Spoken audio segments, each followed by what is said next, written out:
Welcome, weary soul, to a tale of loyalty and betrayal, of dreams deferred and family torn asunder. Tonight, we journey through the twilight years of the Van der Linde gang, when the old ways of the American frontier were dying and civilization closed in like winter fog. This is a story of Dutch van der Linde's philosophical dream turned nightmare, of Arthur Morgan's awakening conscience, and of how Micah Bell's poison slowly corrupted what was once a brotherhood. So settle in, let your breathing slow, and drift with us through this melancholy chronicle of the gang's inevitable fall. Close your eyes when ready, and let's begin. In the mists of memory, before the blood and betrayal that would define their final chapter, there existed a different van der Linde gang entirely. This was a brotherhood forged in the crucible of shared hardship and bound together by something far more powerful than mere criminal enterprise. It was a family built on the philosophical dreams of one man and the unwavering loyalty of those who chose to follow him into the uncertain darkness of the outlaw's path. Dutch van der Linde was not born a criminal, but became one through a combination of circumstance, idealism, and the peculiar magnetism that seemed to flow from him like heat from a forge. Even in those early days, when his hair was darker and his eyes held more warmth than calculation, there was something about Dutch that drew lost souls to him like moths to flame. He possessed that rarest of gifts, the ability to make others believe not just in him, but in themselves, in the possibility that they could be something greater than the world had told them they were destined to become. The foundation of what would become the van der Linde gang was laid in the unlikely friendship between Dutch and Hosea Matthews, two men who could not have been more different in temperament yet, who complemented each other with the perfect balance of opposing forces. Where Dutch was fire, Hosea was water. Where Dutch dreamed of grand gestures and sweeping changes, Hosea thought in practical terms of survival and consequence. Where Dutch spoke in the elevated language of philosophy and revolution, Hosea communicated in the gentler tones of wisdom earned through experience and tempered by compassion. Hosea had found Dutch at a time when the younger man's idealism burned brightest, when his vision of a life lived free from society's constraints seemed not just possible, but inevitable. Together, they began to gather around them a collection of misfits and outcasts, people who had been discarded by the respectable world and who found in Dutch's words a promise that they could forge their own destiny away from the crushing weight of civilization's expectations. Young Arthur Morgan was perhaps 12 years old when Dutch and Hosea took him under their wing, a boy whose father had abandoned him and whose future seemed destined to be one of poverty and desperation. In Arthur, Dutch saw raw potential that could be shaped and molded, while Hosea saw a child who needed guidance and love. The boy they rescued from the streets would grow into a man of remarkable loyalty and skill, someone who would embody both Dutch's ideals and Hosea's practical wisdom in ways that neither of his surrogate fathers could have predicted. John Marston joined their makeshift family not long after, another lost soul who had been cast aside by a world that seemed to have no place for him. Where Arthur was naturally gifted with weapons and possessed an instinctive understanding of loyalty, John was more questioning, more prone to doubt, more likely to challenge the assumptions that others accepted without examination. Yet Dutch welcomed this questioning spirit, seeing in it the kind of independent thinking that would be necessary for the world he envisioned creating. In these early years, the gang operated according to principles that Dutch articulated with the fervor of a true believer. They were not common thieves, he insisted, but modern-day Robin Hoods who took from those who had more than they needed and gave to those who had nothing at all. Their targets were carefully chosen: corrupt businessmen, ruthless land barons, men who had grown wealthy by exploiting the weak and defenseless. The money they stole was often distributed among the poor communities they encountered, earning them a reputation as folk heroes rather than mere criminals. Dutch's philosophy during these golden years was built on the foundation of individual freedom and collective responsibility. He spoke eloquently of a society where men and women could live according to their own moral compass rather than the artificial constraints imposed by governments and corporations. In his vision, the gang represented a new kind of family, one bound not by blood but by shared values and mutual respect, where each member contributed according to their abilities and received according to their needs. Yet even in these halcyon days, when the gang's reputation was built more on legend than on fear, there were subtle signs that Dutch's idealism contained within it the seeds of something darker and more troubling. His speeches, while inspiring, often revealed a man who saw the world in stark terms of black and white, who divided humanity into the enlightened few who understood his vision, and the ignorant masses who remained trapped in their conventional thinking. Dutch's need to be seen as a leader, as someone whose wisdom and charisma set him apart from ordinary men, was evident in the way he carried himself and in the deference he expected from those around him. Even Hosea, his closest friend and most trusted advisor, was expected to acknowledge Dutch's authority in matters of fundamental importance. When disagreements arose, Dutch had a way of framing them not as differences of opinion between equals, but as tests of loyalty and faith in his judgment. Arthur and John, raised within this system from childhood, learned to see Dutch not just as a leader, but as a father figure whose approval was worth any sacrifice, and whose disappointment was a form of punishment worse than physical pain. They competed for his attention and praise, striving to embody the ideals he preached while slowly absorbing his worldview as their own. In Dutch's eyes, they were not just followers but extensions of his own will,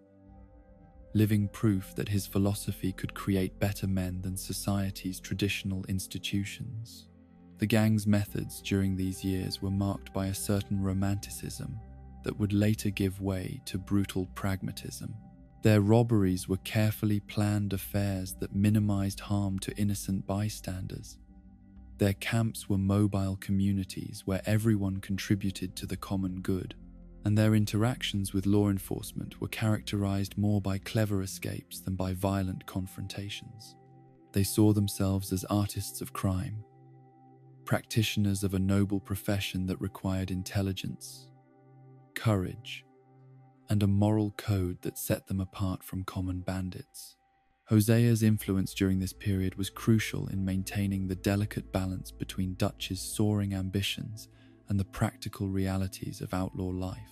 The older man's experience with confidence games and his natural talent for reading people made him invaluable in planning their operations, while his gentler nature served as a counterweight to Dutch's more extreme impulses.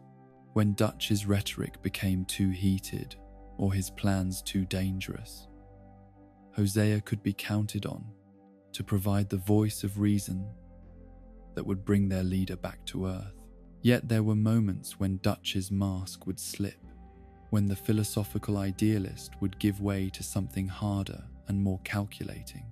These glimpses of his true nature were brief and easily dismissed by those who wanted to believe in the dream he represented, but they were there for those who knew how to look. Arthur, with his keen eye for human nature, sometimes caught these moments, though he learned early not to dwell on their implications. Dutch's relationship with violence during these years was complex and revealing. While he preached that their activities should minimize harm to innocents, he was perfectly willing to use force when he deemed it necessary for the gang's survival or success. His justifications for these actions were always carefully constructed, painting their victims as deserving of whatever fate befell them and their violence as regrettable but unavoidable responses to an unjust world. The gang's reputation during their golden years was built on a combination of genuine idealism and carefully cultivated mythology. Dutch understood instinctively that perception was often more important than reality, that the story people told about you could become more powerful than the truth of what you had actually done. He encouraged the romantic legends that grew up around their exploits, seeing in them both protection from their enemies and validation of his belief that they represented something greater than mere criminality. As the years passed and their legend grew, Dutch began to show signs of believing his own mythology a little too completely. The line between his public persona and his private self became increasingly blurred, as if the philosophical outlaw he had created to inspire his followers was slowly consuming the man who had originally invented him. His speeches became more grandiose, his plans more ambitious, and his expectations of loyalty more absolute. Hosea watched these changes with growing concern, recognizing in them the warning signs of a man who was losing touch with the humble origins of their shared dream. Yet his attempts to counsel Dutch were increasingly met with resistance, as if any suggestion that their leader might be fallible was itself a form of betrayal. The easy friendship they had once shared began to show signs of strain as Dutch became less willing to accept criticism or alternative viewpoints. The other members of the gang, particularly those who had joined more recently and had never known Dutch in his earlier, more humble incarnation, began to develop an almost religious devotion to their leader. They saw in him not just a man with good ideas, but a prophet of a new way of living, someone whose wisdom transcended ordinary human understanding. This adulation fed Dutch's growing ego and made it increasingly difficult for him to acknowledge his own mistakes or limitations. Arthur and John, now grown men in their own right, found themselves caught between their childhood devotion to Dutch and their growing awareness that something fundamental was changing in the man who had raised them. Their loyalty remained unquestioned, but beneath it lay a seed of doubt that would eventually grow into something far more dangerous to Dutch's authority than any external threat. The gang's activities during this period began to show subtle signs of the moral compromise that would later define their downfall. While they still targeted the wealthy and powerful, their definition of acceptable targets became broader and more flexible. Where once they had been scrupulous about avoiding harm to innocents, they began to accept collateral damage as an unavoidable cost of doing business. The noble rhetoric remained, but the actions it justified became increasingly difficult to reconcile with the ideals they claimed to represent. Dutch's treatment of money during these years revealed much about his true priorities. While he preached the virtues of sharing wealth among all members of the gang, he lived more luxuriously than anyone else, justifying his elevated status as necessary for maintaining the image and authority that kept them all safe. His tent was larger, his clothes finer, his meals richer than those of his followers, creating a hierarchy that contradicted his egalitarian philosophy. The seeds of the gang's eventual destruction were planted not in external threats or bad luck, but in these early compromises of principle and the gradual corruption of Dutch's original vision. What began as a noble experiment in living free from society's constraints slowly transformed into something that looked increasingly like the very system of exploitation and domination they had originally set out to oppose. As the golden years drew to a close, and the gang prepared to face the challenges that would ultimately destroy them, the foundation of their brotherhood remained strong enough to weather many storms. The bonds of loyalty and affection that Dutch and Hosea had helped to forge were real and powerful, capable of inspiring extraordinary sacrifices and heroic acts. Yet they were also built on assumptions and beliefs that had never been truly tested. And when that testing finally came, some would prove stronger than others. The tragedy of the Linde gang was not that they were evil, men led astray by a corrupt leader, but that they were fundamentally good people whose noble impulses were slowly twisted to serve purposes that contradicted their deepest values.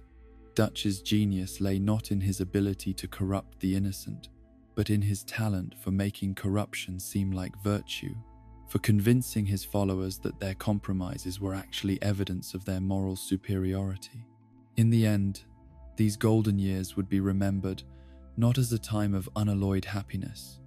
but as a period when all the elements of their future tragedy were already in place, waiting only for the right circumstances to reveal themselves in their full destructive power. The family that Dutch and Hosea had built together was real and precious, but it was also fragile, vulnerable to the very human weaknesses and contradictions that its founders had hoped to transcend. The ferryboat job at Blackwater was meant to be their masterpiece, the culmination of years of careful planning and precise execution that would secure the Van der Linde gang's future and fund Dutch's grand dream of escape to the tropical paradise he spoke of so often in his evening speeches around the campfire. Instead, it became the moment when everything they had built together began to crumble like a house of cards in a hurricane wind, revealing the fault lines that had always existed beneath the surface of their seemingly unshakable brotherhood. The plan itself had been ambitious beyond anything they had attempted before, a complex scheme that required split-second timing and absolute trust between every member of the gang. The ferry that ran between Blackwater and the eastern shore carried wealthy passengers and substantial cargo, making it an irresistible target for men who had grown accustomed to living well on the proceeds of their carefully orchestrated crimes. Dutch had spent weeks studying the boat's schedule, mapping the movements of law enforcement in the area, and calculating the exact moment when they could strike with maximum profit and minimum risk. Yet even in the planning stages, there were signs that this job was different from those that had come before. Warning signals that should have given pause to men less intoxicated by their own legend and less certain of their invincibility. The scale of the operation required more manpower than they typically employed, forcing Dutch to recruit additional gunmen whose loyalty was measured in dollars rather than the deeper bonds of family and shared ideology that had sustained the gang through previous challenges. Among these new recruits was Micah Bell, a man whose reputation for violence preceded him like the scent of sulfur, and whose presence in their ranks introduced an element of unpredictability that made some of the older members deeply uncomfortable. Arthur Morgan, whose instincts about people had been honed by years of reading the intentions of both allies and enemies, felt an immediate distrust of Micah that he struggled to articulate even to himself. There was something in the man's eyes, something cold and calculating that seemed at odds with the passionate idealism that Dutch claimed to value above all other qualities. Hosea Matthews, ever the voice of caution and considered judgment, had expressed reservations about the Blackwater job from its inception. His concerns were not based on cowardice or lack of faith in their abilities, but on the practical recognition that their previous successes had been built on careful preparation, intimate knowledge of their targets, and operations small enough to be managed by the core members of the gang working in perfect harmony. The ferry job violated all these principles, requiring them to operate in unfamiliar territory with untested allies, against a target that would certainly be more heavily defended than anything they had previously attempted. Dutch's response to these concerns revealed much about how his thinking had evolved during the years since he first began articulating his vision of the outlaw as a figure of moral authority. Where once he had welcomed debate and encouraged his followers to challenge his ideas as a way of strengthening their collective wisdom, he now seemed to view any questioning of his judgment as a personal attack on his authority and a betrayal of the trust he had placed in those who followed him. The morning of the job dawned grey and cold, with a wind off the water that cut through even the heaviest coats and seemed to carry with it a sense of foreboding that infected everyone involved in the operation. Arthur found himself thinking of omens and signs, superstitions that he normally dismissed. But that seemed suddenly relevant, as he checked and rechecked his weapons, while waiting for Dutch's signal to begin the assault on the ferry. The initial stages of the robbery proceeded according to plan, with the gang members taking their assigned positions and executing their roles with the precision that came from years of working together under pressure. The ferry's crew and passengers were secured without violence.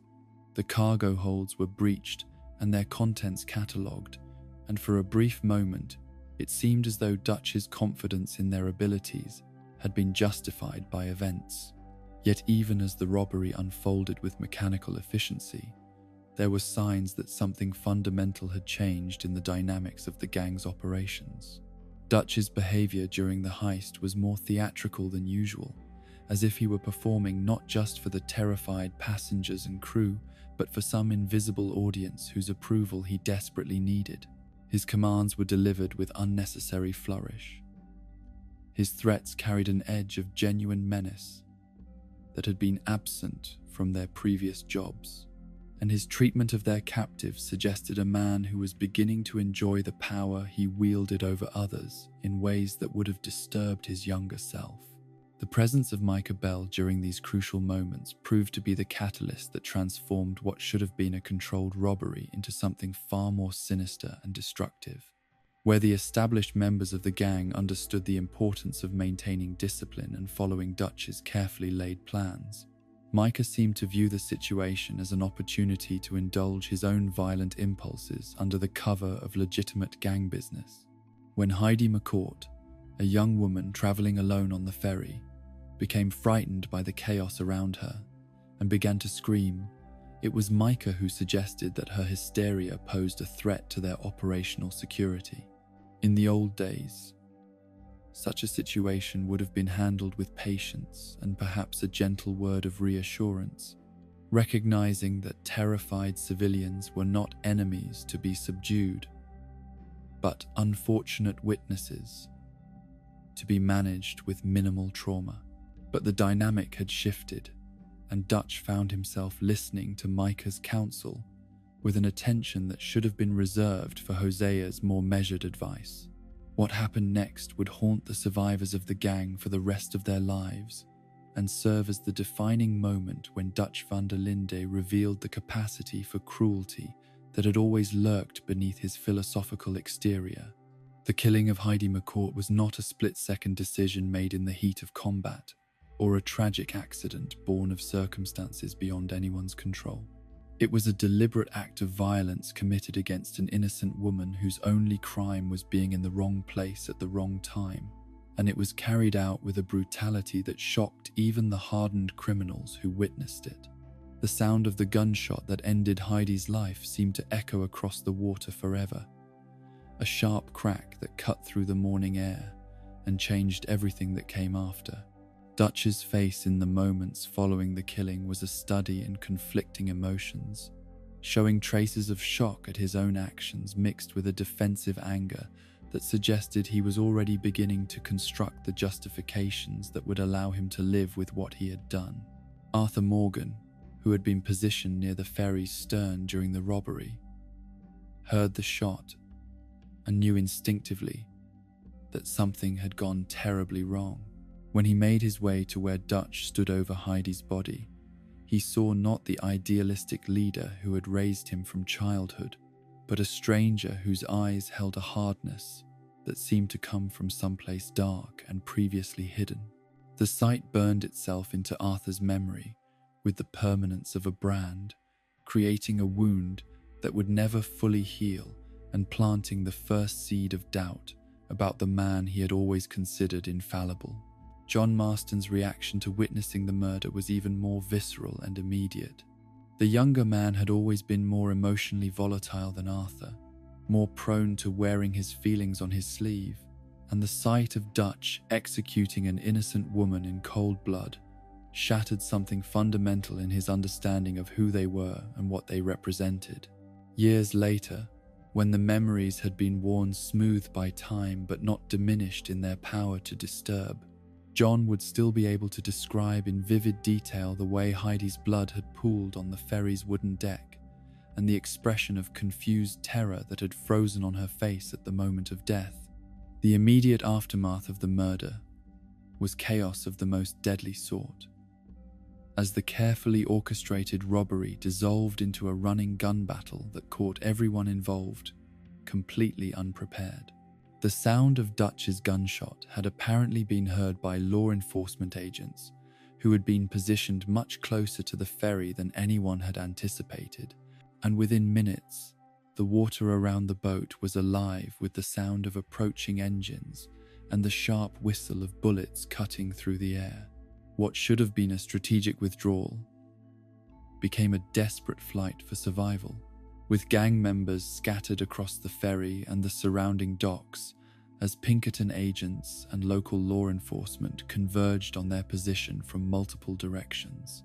The careful planning that had gone into the job proved worthless in the face of this unexpected resistance, and Dutch's ability to maintain command and control over his men evaporated like morning mist under the pressure of sustained combat. In the confusion that followed, several members of the gang were wounded, and at least two,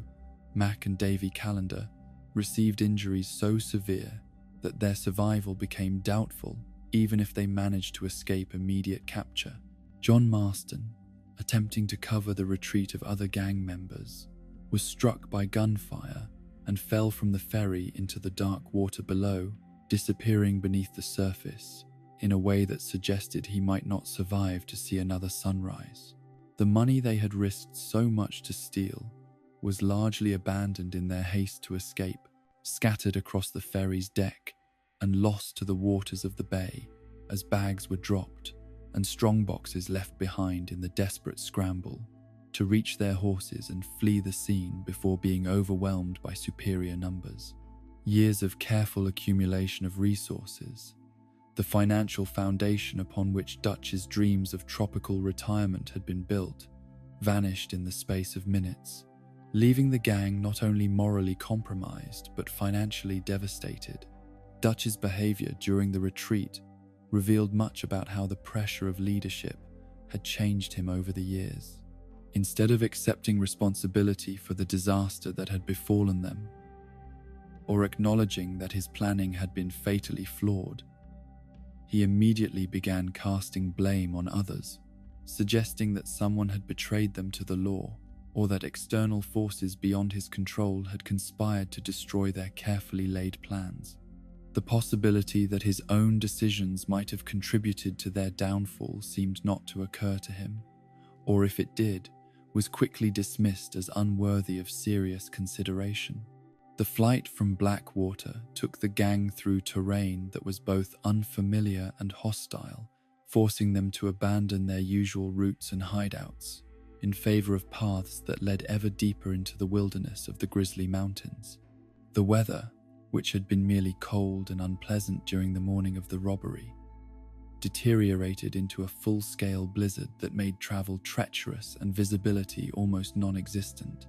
As they climbed higher into the mountains, seeking refuge in places so remote that no law enforcement agency would think to look for them, the temperature dropped to levels that threatened the lives of men who were already weakened by combat and blood loss. Their horses, pushed beyond endurance by the desperate pace of their flight, began to falter and fall behind, forcing the gang to make the agonizing decision to abandon some of their most trusted companions to the mercy of the elements. Mac Callender, whose wounds from the ferry battle had been bleeding steadily throughout their flight, finally succumbed to his injuries in a sheltered grove high in the mountains, dying in Arthur's arms while Dutch stood nearby, offering words of comfort that rang hollow in the bitter wind. His death was the first concrete cost of Dutch's ambition, the first life lost as a direct result of the hubris and poor judgment that had led them into the Blackwater disaster. Davy Callender, Mac's brother, survived the initial flight into the mountains, but arrived at their temporary camp in such dire condition that even the most optimistic among them recognized he would not live through the night. His death, when it came, was prolonged and painful, a stark reminder that the outlaw life they had chosen came with consequences that could not be avoided through clever planning or charismatic leadership. The loss of John Marston hung over the surviving members of the gang like a dark cloud, creating a sense of uncertainty and grief that Dutch seemed unable or unwilling to address directly. Arthur, in particular, was haunted by the image of John disappearing beneath the black water of the bay, and he found himself replaying the events leading up to that moment over and over in his mind, wondering if there was something he could have done differently to prevent the tragedy. Dutch's reaction to John's presumed death was complex and revealing, showing both genuine grief at the loss of someone he had helped raise from childhood and a defensive anger that suggested he was already beginning to construct narratives that would absolve him of responsibility for what had happened. His public statements about John's fate emphasized the young man's heroism and sacrifice. But in private moments, Arthur caught glimpses of something that looked suspiciously like relief, as if Dutch was secretly glad to be rid of someone who had always been more questioning and less deferential than Arthur. The temporary camp they established high in the Grizzly Mountains was a far cry from the comfortable bases of operation they had enjoyed during their more prosperous years. Supplies were scarce, shelter was makeshift, and the constant threat of discovery by law enforcement agents made it impossible for anyone to truly relax or feel secure. The gang members who had survived the Blackwater disaster huddled together around small fires, speaking in whispers and jumping at every sound that might herald the arrival of their pursuers.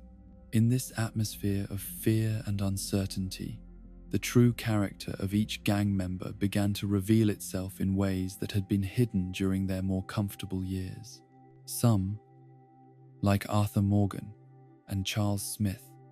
rose to the challenge with quiet competence, doing whatever needed to be done to ensure the survival of the group without complaint or self-pity. Others began to show signs of the stress and doubt that would eventually tear the gang apart from within. Micah Bell's behavior during these desperate days was particularly revealing,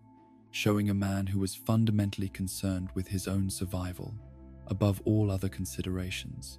While the established members of the gang shared their meager resources and worked together to maintain morale, Micah hoarded supplies and seemed to take a perverse pleasure in the suffering of his companions, as if their misfortune validated his own cynical worldview. Dutch's leadership during this crisis period was marked by the same combination of inspiring rhetoric and poor practical judgment that had led them into the Blackwater disaster in the first place. His speeches around the campfire continued to paint vivid pictures of the tropical paradise that awaited them once they had overcome their current difficulties, but his actual plans for achieving that goal remained frustratingly vague and unrealistic. Hosea Matthews, despite his advancing years and the physical hardships of their mountain exile, remained the most reliable source of practical wisdom and moral guidance within the group. His quiet conversations with individual gang members helped maintain morale during the darkest moments, and his gentle challenges to Dutch's more extreme statements served as a reminder that not everyone had abandoned the principles upon which the gang had originally been founded.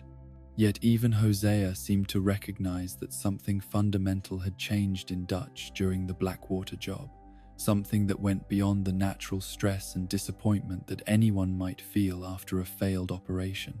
The murder of Heidi McCourt had crossed a line that could not be uncrossed, transforming Dutch from a man who used violence as a tool to achieve his goals into someone who seemed to find satisfaction in the exercise of power over others, regardless of whether such power was necessary or justified. As the days in the mountains stretched into weeks, and the immediate threat of pursuit began to fade into the more pressing concerns of survival and planning for the future, The gang began the slow process of coming to terms with what had happened at Blackwater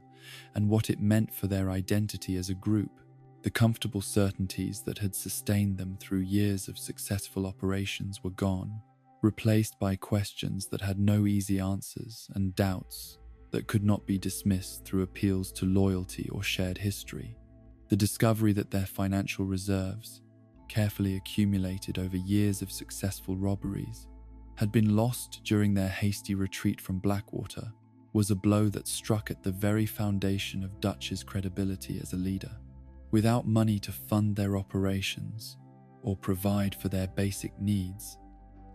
the gang was reduced to the level of common desperados, forced to steal food and supplies from innocent settlers and small-town merchants who could ill afford such losses. Arthur Morgan found himself increasingly troubled by these petty crimes against people who reminded him of the honest folk he had known in his childhood,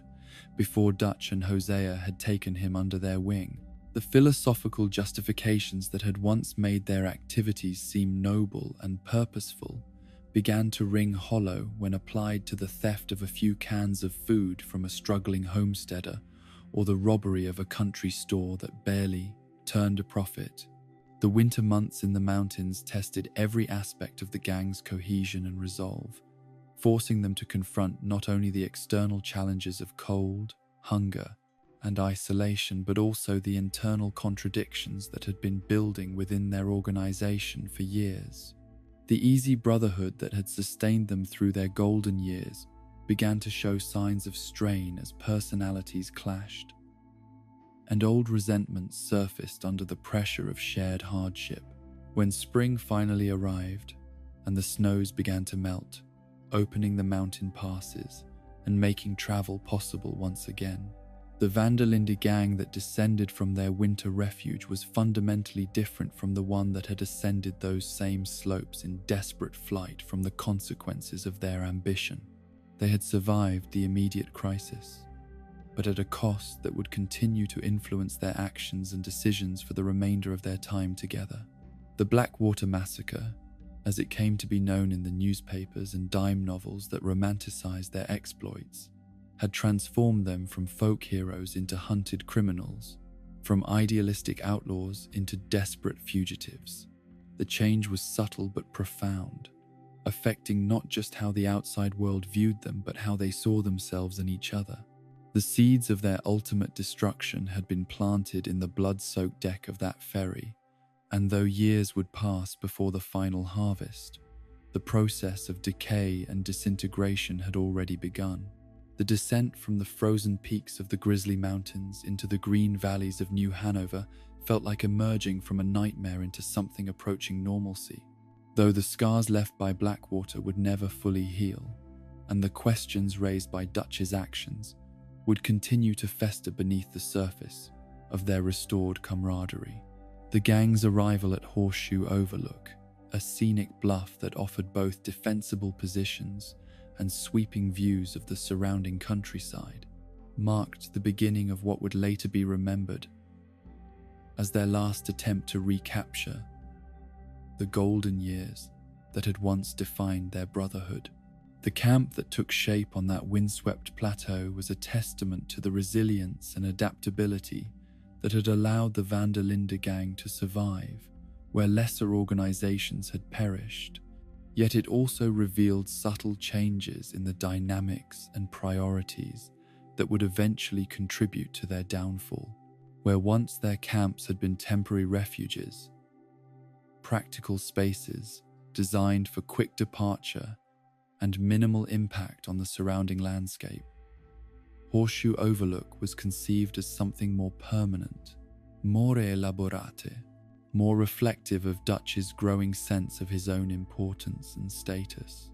Arthur Morgan, whose practical nature and keen eye for detail made him invaluable in establishing new camps, found himself troubled by Dutch's insistence on certain amenities and arrangements that seemed to prioritize comfort over security.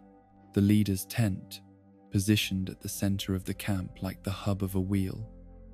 was larger and more luxuriously appointed than those of his followers, equipped with a gramophone that played classical music at volumes that could be heard across the entire camp, and furnished with books, maps, and artifacts that spoke of refined tastes and intellectual pretensions. The introduction of the camp ledger during their stay at Horseshoe Overlook represented a fundamental shift in how the gang's resources were managed and distributed, though few of the members recognized at the time how this seemingly innocent innovation would come to symbolize the growing inequality and hierarchy within their supposedly egalitarian brotherhood. The ledger, presented by Dutch as a means of ensuring that everyone contributed fairly to their collective welfare, in practice became a tool for enforcing his vision of how their society should be organized.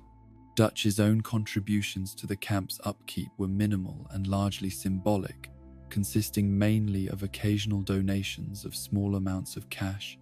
and periodic speeches about the importance of everyone doing their part for the greater good. Meanwhile, his personal expenses were considerable and growing, as he indulged in increasingly elaborate clothing, exotic foods, and various luxury items that he justified as necessary for maintaining the image and authority that kept them all safe from their enemies. Arthur found himself contributing more to the camp ledger than anyone else, not out of any sense of obligation or because Dutch demanded it of him, but because his conscience would not allow him to see his fellow gang members go without basic necessities while he had the means to help them. His donations were substantial and frequent, often representing the majority of his earnings from various jobs and schemes.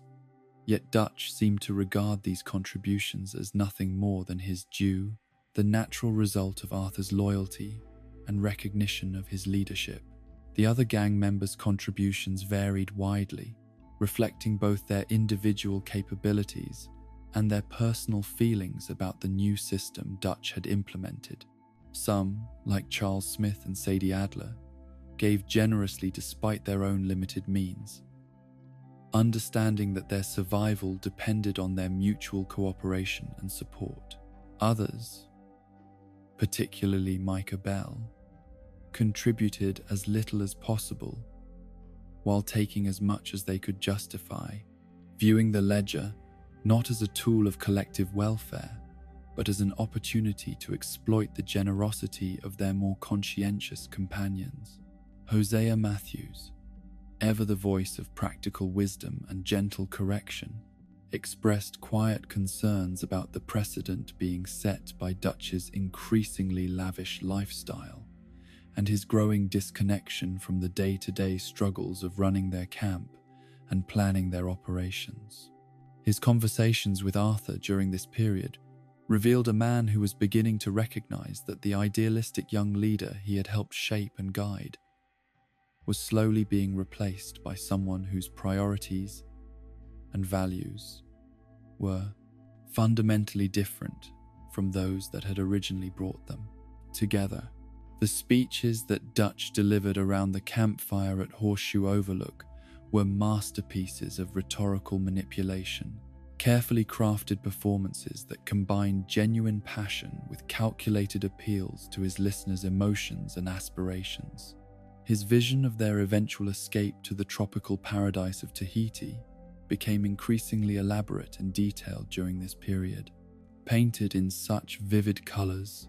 and described with such apparent certainty that even the most skeptical among them began to believe that such a future was not only possible, but inevitable. Yet beneath the inspiring rhetoric and grand promises lay a growing disconnect between Dutch's words and his actions, a gap that was becoming increasingly difficult to ignore for those who paid attention to such things. While he spoke eloquently about their need to accumulate enough money to fund their escape from the outlaw life,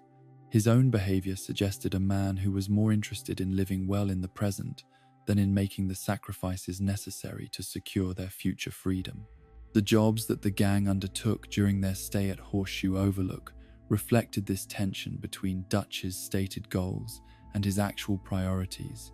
as they found themselves increasingly involved in schemes that prioritized quick profits over long-term planning and careful risk assessment.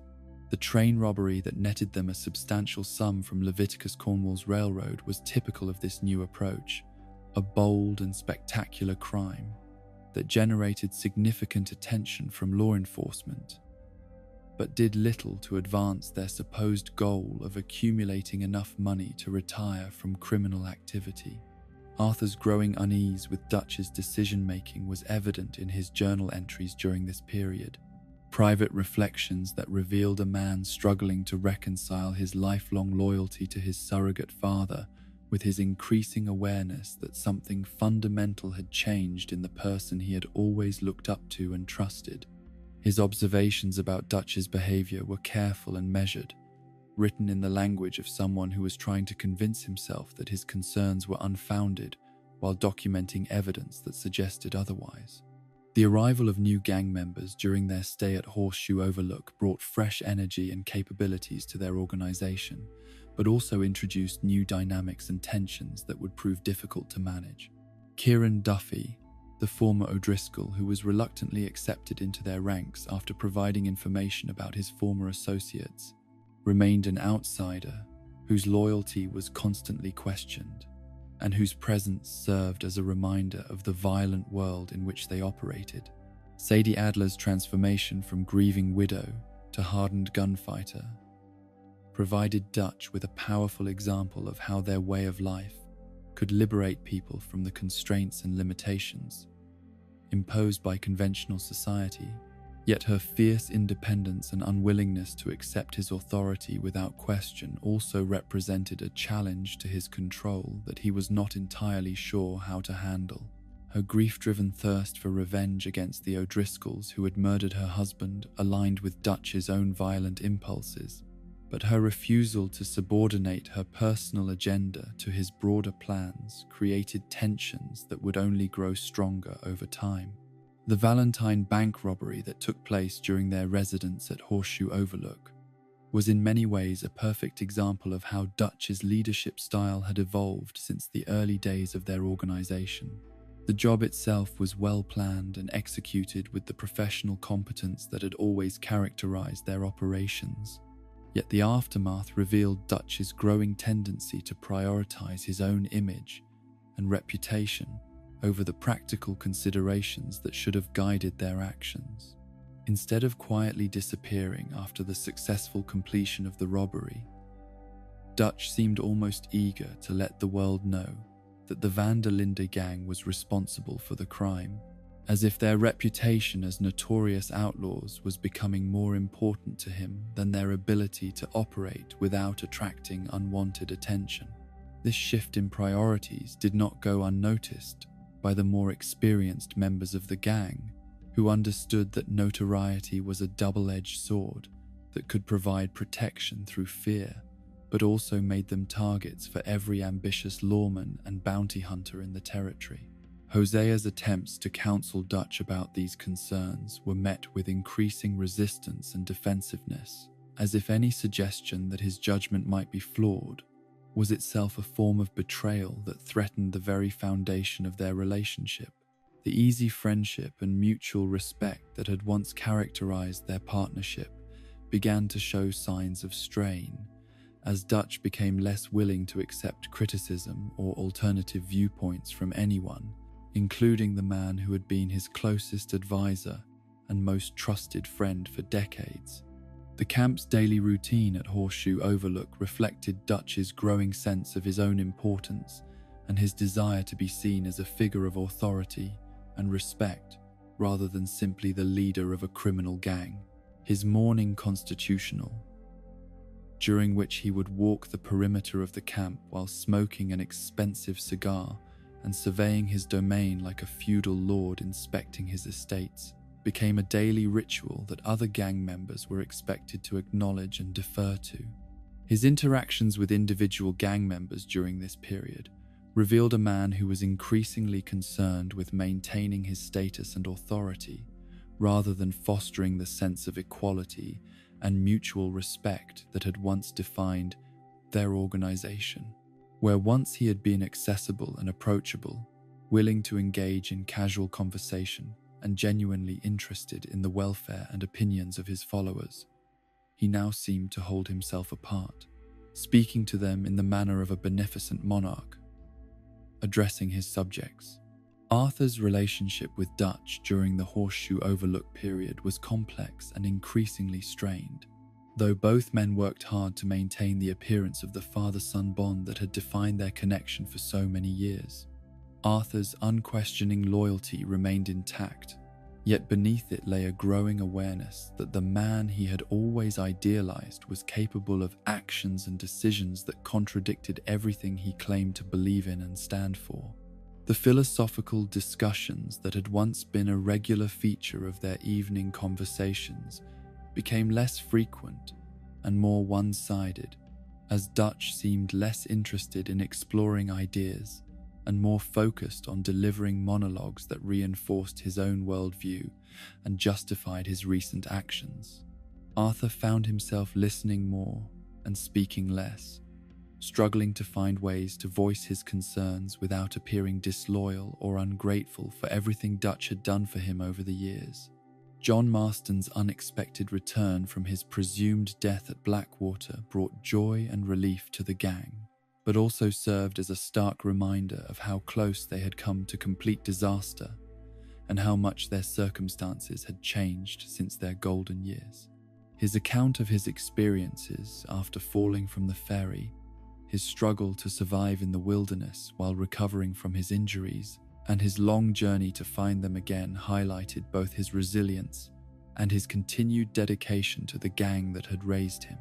Yet John's return also introduced new complications and tensions, as his months of isolation and reflection had given him a perspective on their situation that was sometimes uncomfortably clear-eyed and critical. His questions about their future plans and his subtle challenges to some of Dutch's more grandiose pronouncements revealed a man who had used his time away to think seriously about what kind of life he wanted to build and whether the path they were following was likely to lead them to that destination. Dutch's reaction to John's return was characteristically complex, showing genuine happiness at the young man's survival, mixed with subtle irritation at his newfound independence and willingness to question established assumptions. The prodigal son's homecoming was celebrated with appropriate enthusiasm, yet beneath the surface lay currents of tension and unresolved conflict that would eventually contribute to their ultimate breakdown. Micah Bell's influence on Dutch became more apparent during their stay at Horseshoe Overlook, as the newer gang member demonstrated a remarkable ability to anticipate what Dutch wanted to hear and to provide it with exactly the right combination of flattery, agreement, and validation. His conversations with Dutch were masterpieces of manipulation, carefully constructed to reinforce the leader's existing beliefs and prejudices, while subtly encouraging his worst impulses. Where Hosea had once served as Dutch's conscience and Arthur as his devoted son, Micah positioned himself as Dutch's enabler and co-conspirator, the one person who truly understood his vision and supported his methods without reservation or criticism. This new dynamic was profoundly unhealthy for both men, feeding Dutch's growing narcissism while providing Micah with the influence and protection he needed to pursue his own agenda within the gang. The other gang members watched this developing relationship with varying degrees of concern and suspicion, recognizing instinctively that Micah's growing influence over Dutch was changing the fundamental character of their organization in ways that might not be easily reversed. Yet their attempts to counter this influence were hampered by their own loyalty to Dutch and their reluctance to create open conflict within the gang by directly challenging his judgment or his choice of advisors. The financial management of the gang during the Horseshoe Overlook period revealed much about Dutch's priorities and his understanding of leadership responsibility. While the camp ledger was presented as a tool for ensuring fair distribution of resources and shared responsibility for their collective welfare, in practice it became a means of institutionalizing the inequality that was becoming increasingly apparent within their supposedly egalitarian brotherhood. Dutch's personal expenses during this period were substantial and growing, including not only the luxury items and refined clothing that he claimed were necessary for maintaining his image and authority, but also investments in books, maps, and other materials related to his increasingly elaborate plans for their eventual escape to Tahiti. These expenditures were justified as investments in their collective future, yet they came at a time when other gang members were struggling to afford basic necessities and when their overall financial situation remained precarious.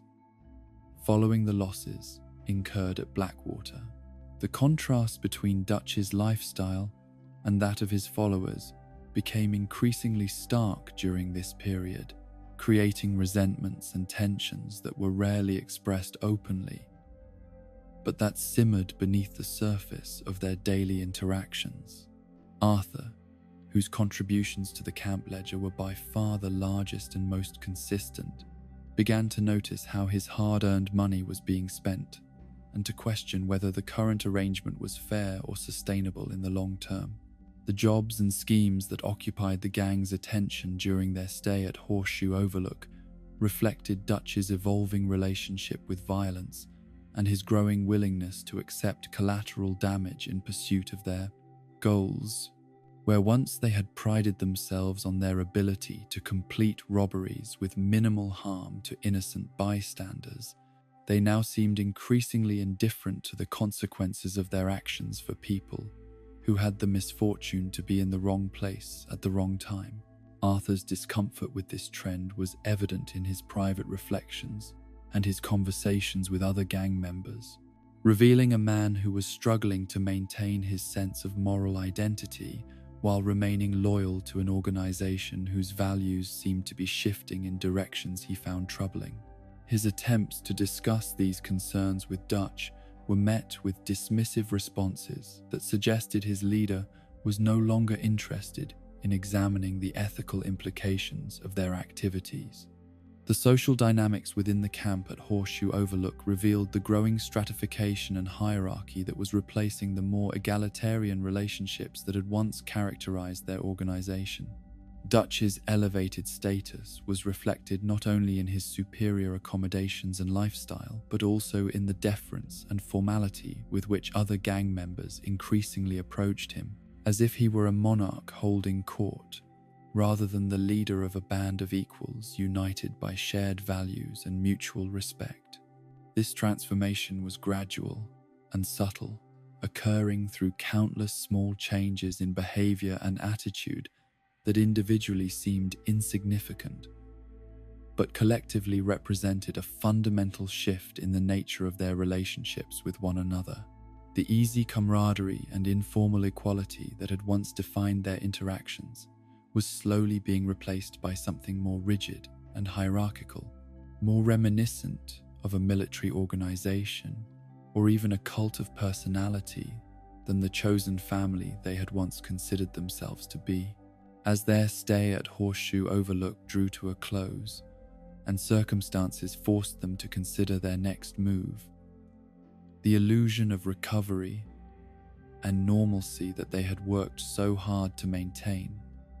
began to show signs of strain. The fundamental problems that had emerged during and after the Blackwater disaster had not been resolved, but merely papered over with comfortable routines and familiar dynamics that masked the deeper tensions and contradictions within their organization. The camp at Horseshoe Overlook would be remembered by those who survived as their last taste of something approaching happiness and stability,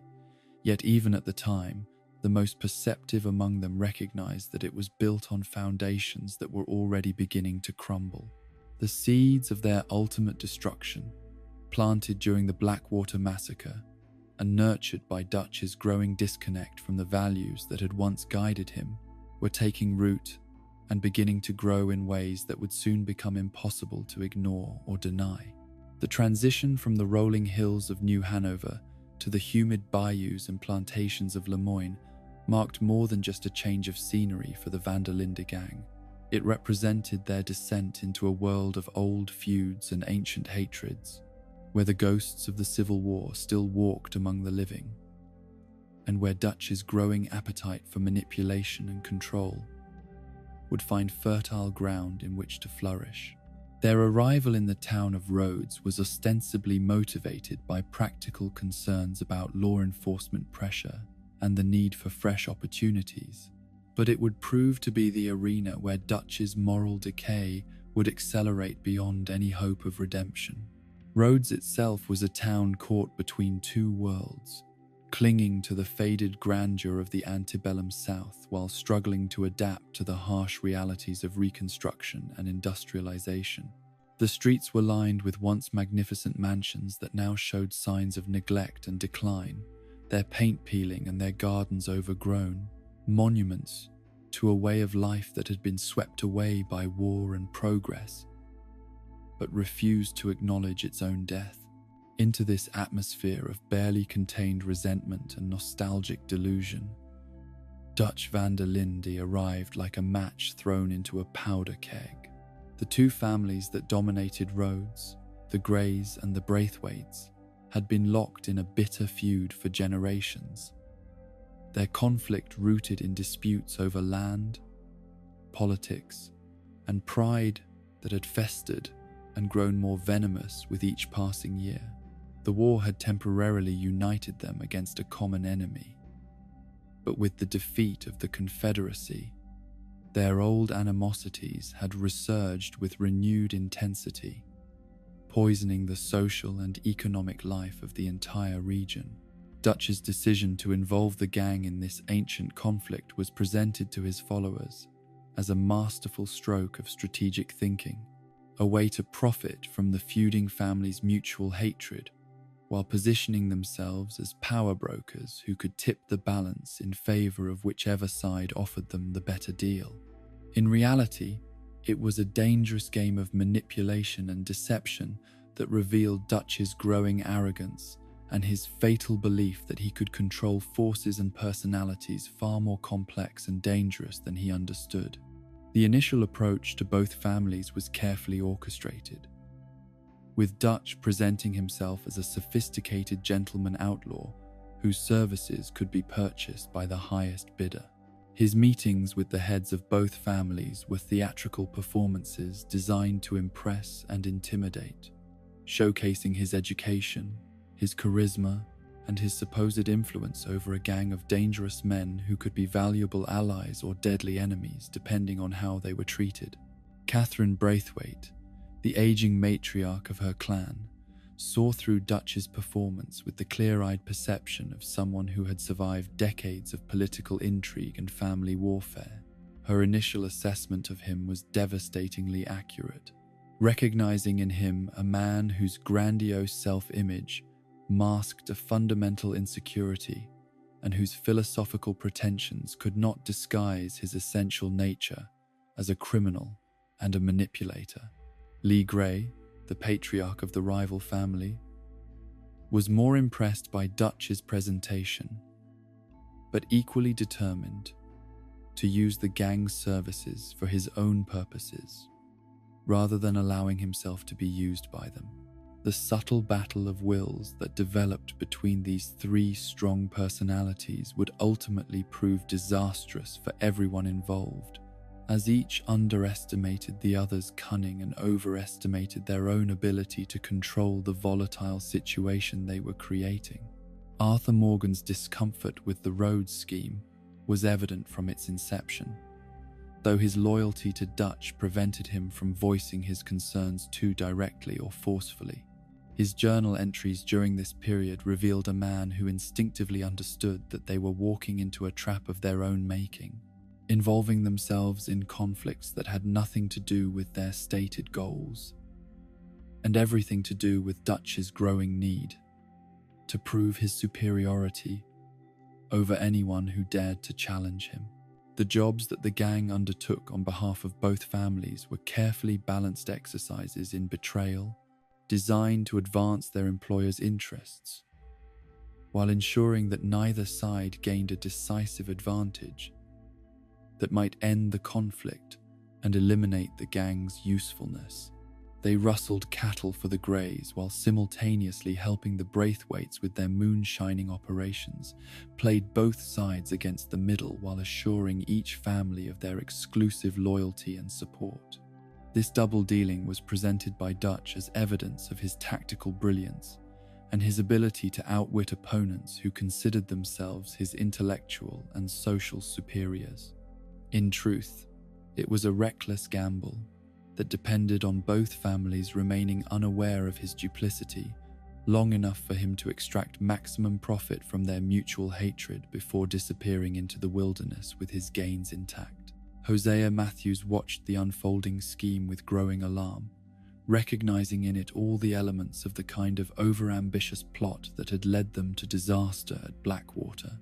His attempts to counsel caution and suggest alternative courses of action were met with increasingly impatient dismissal from Dutch, who seemed to interpret any questioning of his judgment as evidence of declining loyalty and failing nerve. The destruction of the moonshining operation in the bayou, undertaken on behalf of the Grey family, was typical of how Dutch's schemes during this period prioritized dramatic gestures over practical considerations. The raid was spectacularly successful from a tactical standpoint, eliminating a significant source of Braithwaite income while demonstrating the gang's capabilities to their Grey employers. Yet it also had the effect of escalating the conflict between the families to levels that would prove impossible to control. Arthur's participation in the moonshine raid was reluctant and troubled, motivated more by loyalty to his gang family than by any belief in the righteousness or wisdom of their cause. His observations of Dutch's behavior during the operation revealed a man who seemed to take genuine pleasure in the destruction they were causing, as if the exercise of power over others had become an end in itself, rather than simply a means to achieve their stated goals. The revelation that Angelo Bronte, the Italian crime boss who controlled much of the criminal activity in nearby Saint-Denis, had financial interests in the moonshining operation they had just destroyed, added another layer of complexity and danger to their already precarious situation. Instead of recognizing this development as a warning sign that their schemes were spiraling out of control, Dutch seemed to view it as validation of his importance and influence, proof that his actions could affect powerful men across the entire region. Jack Marston's kidnapping by the Braithwaites was the inevitable result of Dutch's overconfidence and his fatal miscalculation of the forces he was attempting to manipulate. The taking of John's young son was not a random act of violence, but a carefully planned response to the gang's betrayal of their employer's trust, a message that the old families of Lemoyne were not as easily fooled or controlled as Dutch had assumed them to be. The news of Jack's abduction struck the gang like a physical blow, transforming their camp from a place of relative comfort and security into a scene of frantic activity and barely controlled panic. John Marston's reaction to his son's disappearance was visceral and immediate,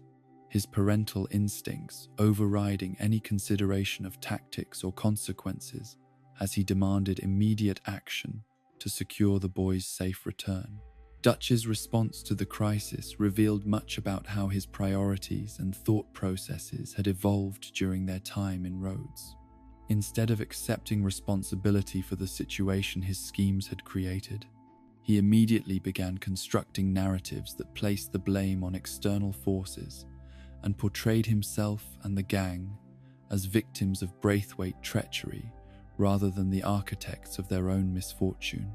The assault on Braithwaite Manor was conceived and executed as a demonstration of Dutch's power and determination, a spectacular act of violence designed to send a message to anyone who might consider crossing the Van der Linde gang in the future. The scale and intensity of the attack went far beyond what was necessary to secure Jack's release, reflecting Dutch's growing appetite for dramatic gestures that would enhance his reputation and satisfy his need for dominance over his enemies. Arthur's participation in the Manor assault was motivated primarily by his love for Jack and his loyalty to John, Yet he could not ignore the excessive brutality that characterized Dutch's approach to what should have been a rescue operation. The burning of the mansion and the systematic execution of Braithwaite guards who attempted to surrender revealed a side of their leader that was becoming increasingly difficult to reconcile with the idealistic philosophy he continued to espouse. Catherine Braithwaite's final confrontation with Dutch in the flames of her ancestral home was a moment of devastating clarity,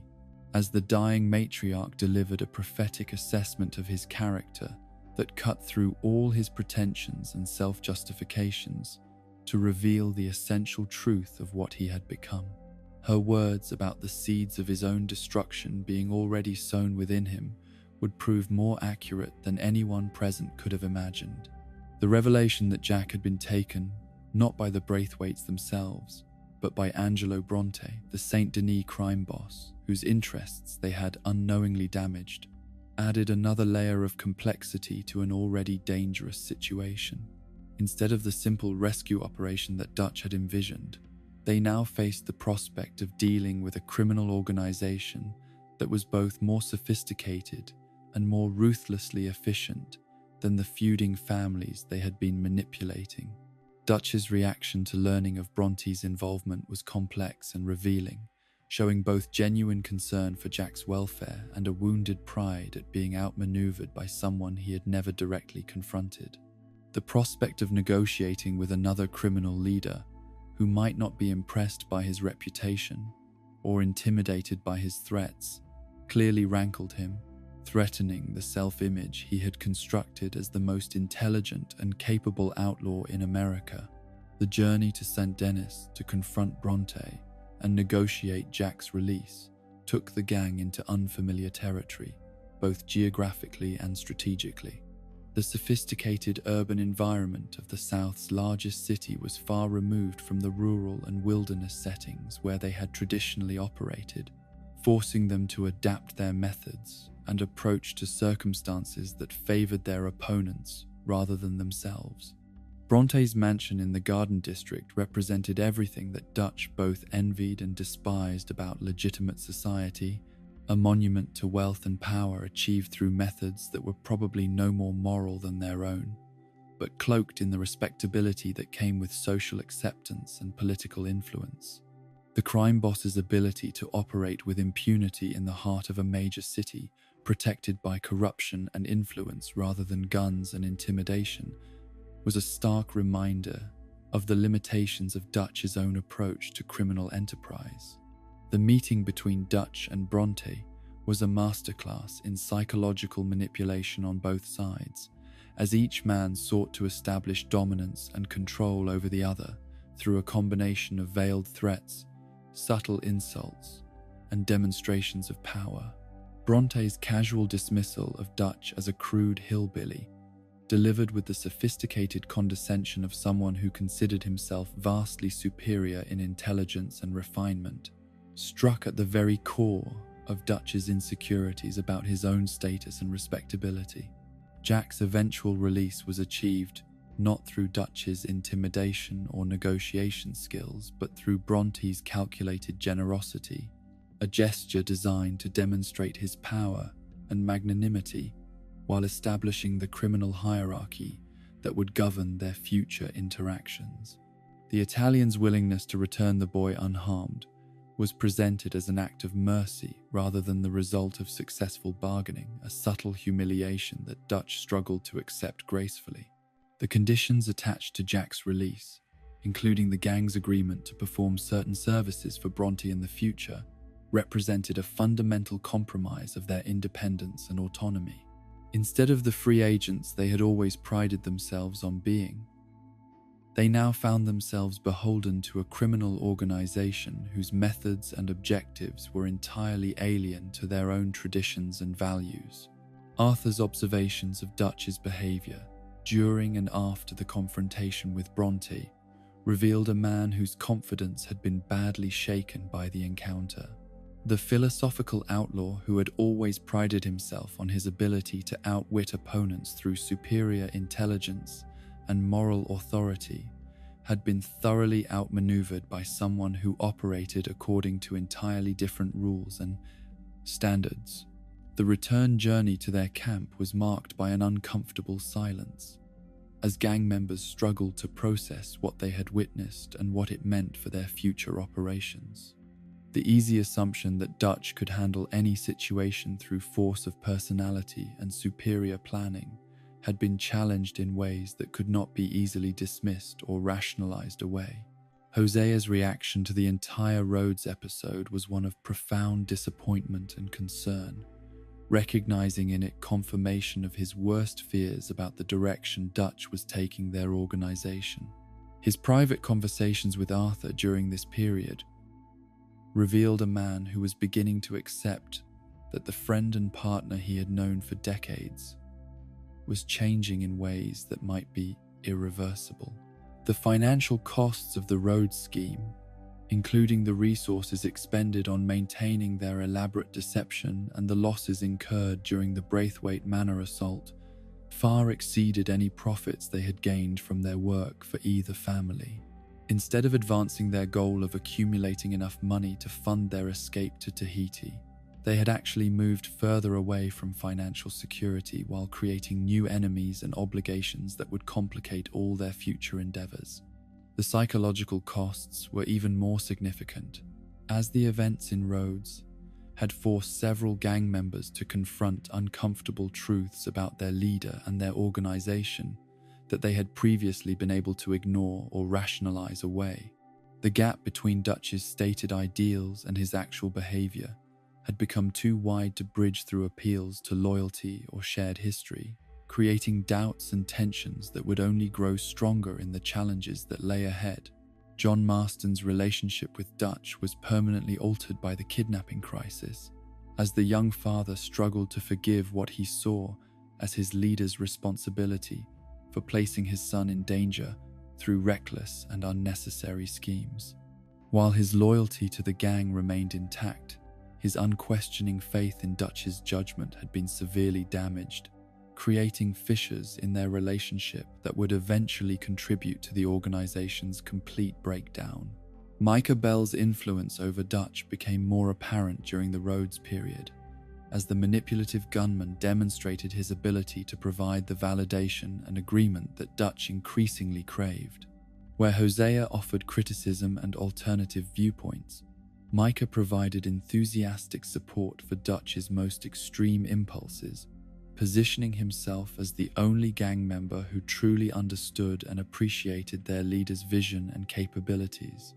The seeds of their ultimate destruction, planted during the Blackwater Massacre and nurtured by Dutch's growing disconnect from reality,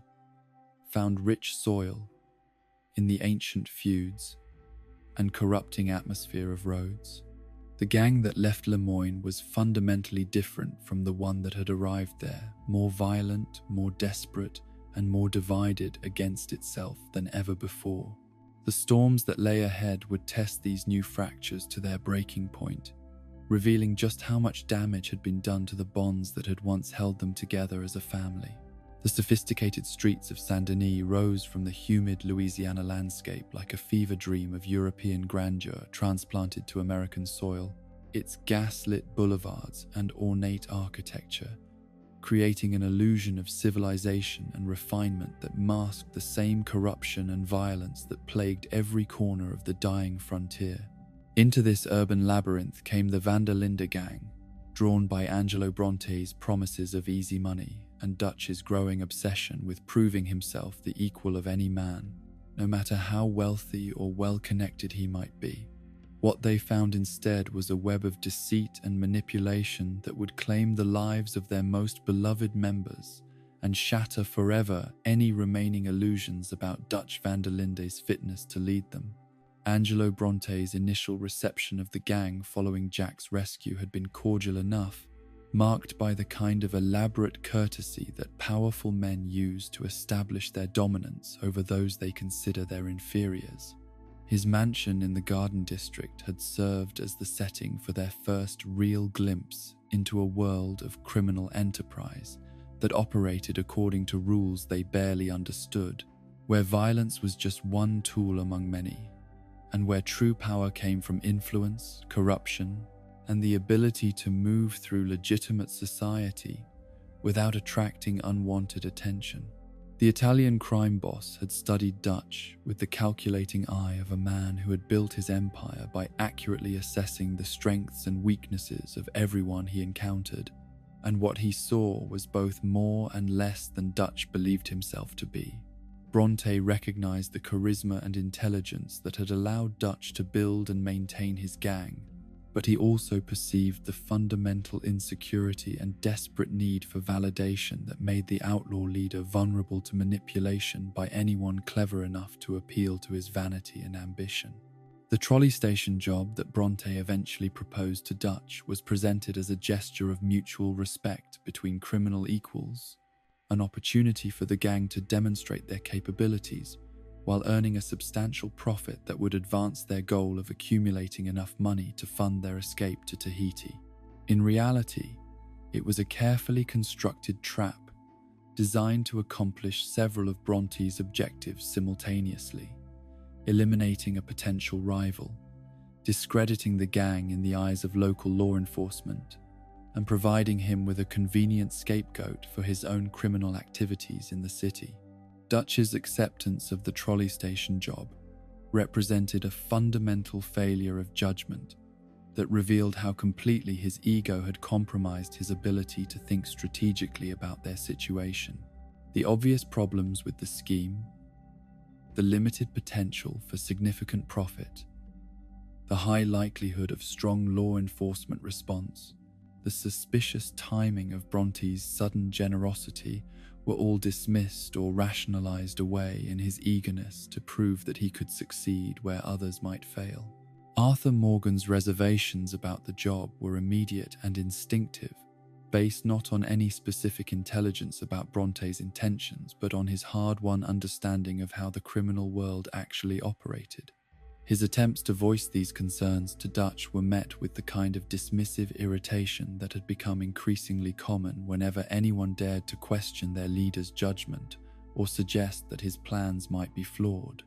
Hosea Matthews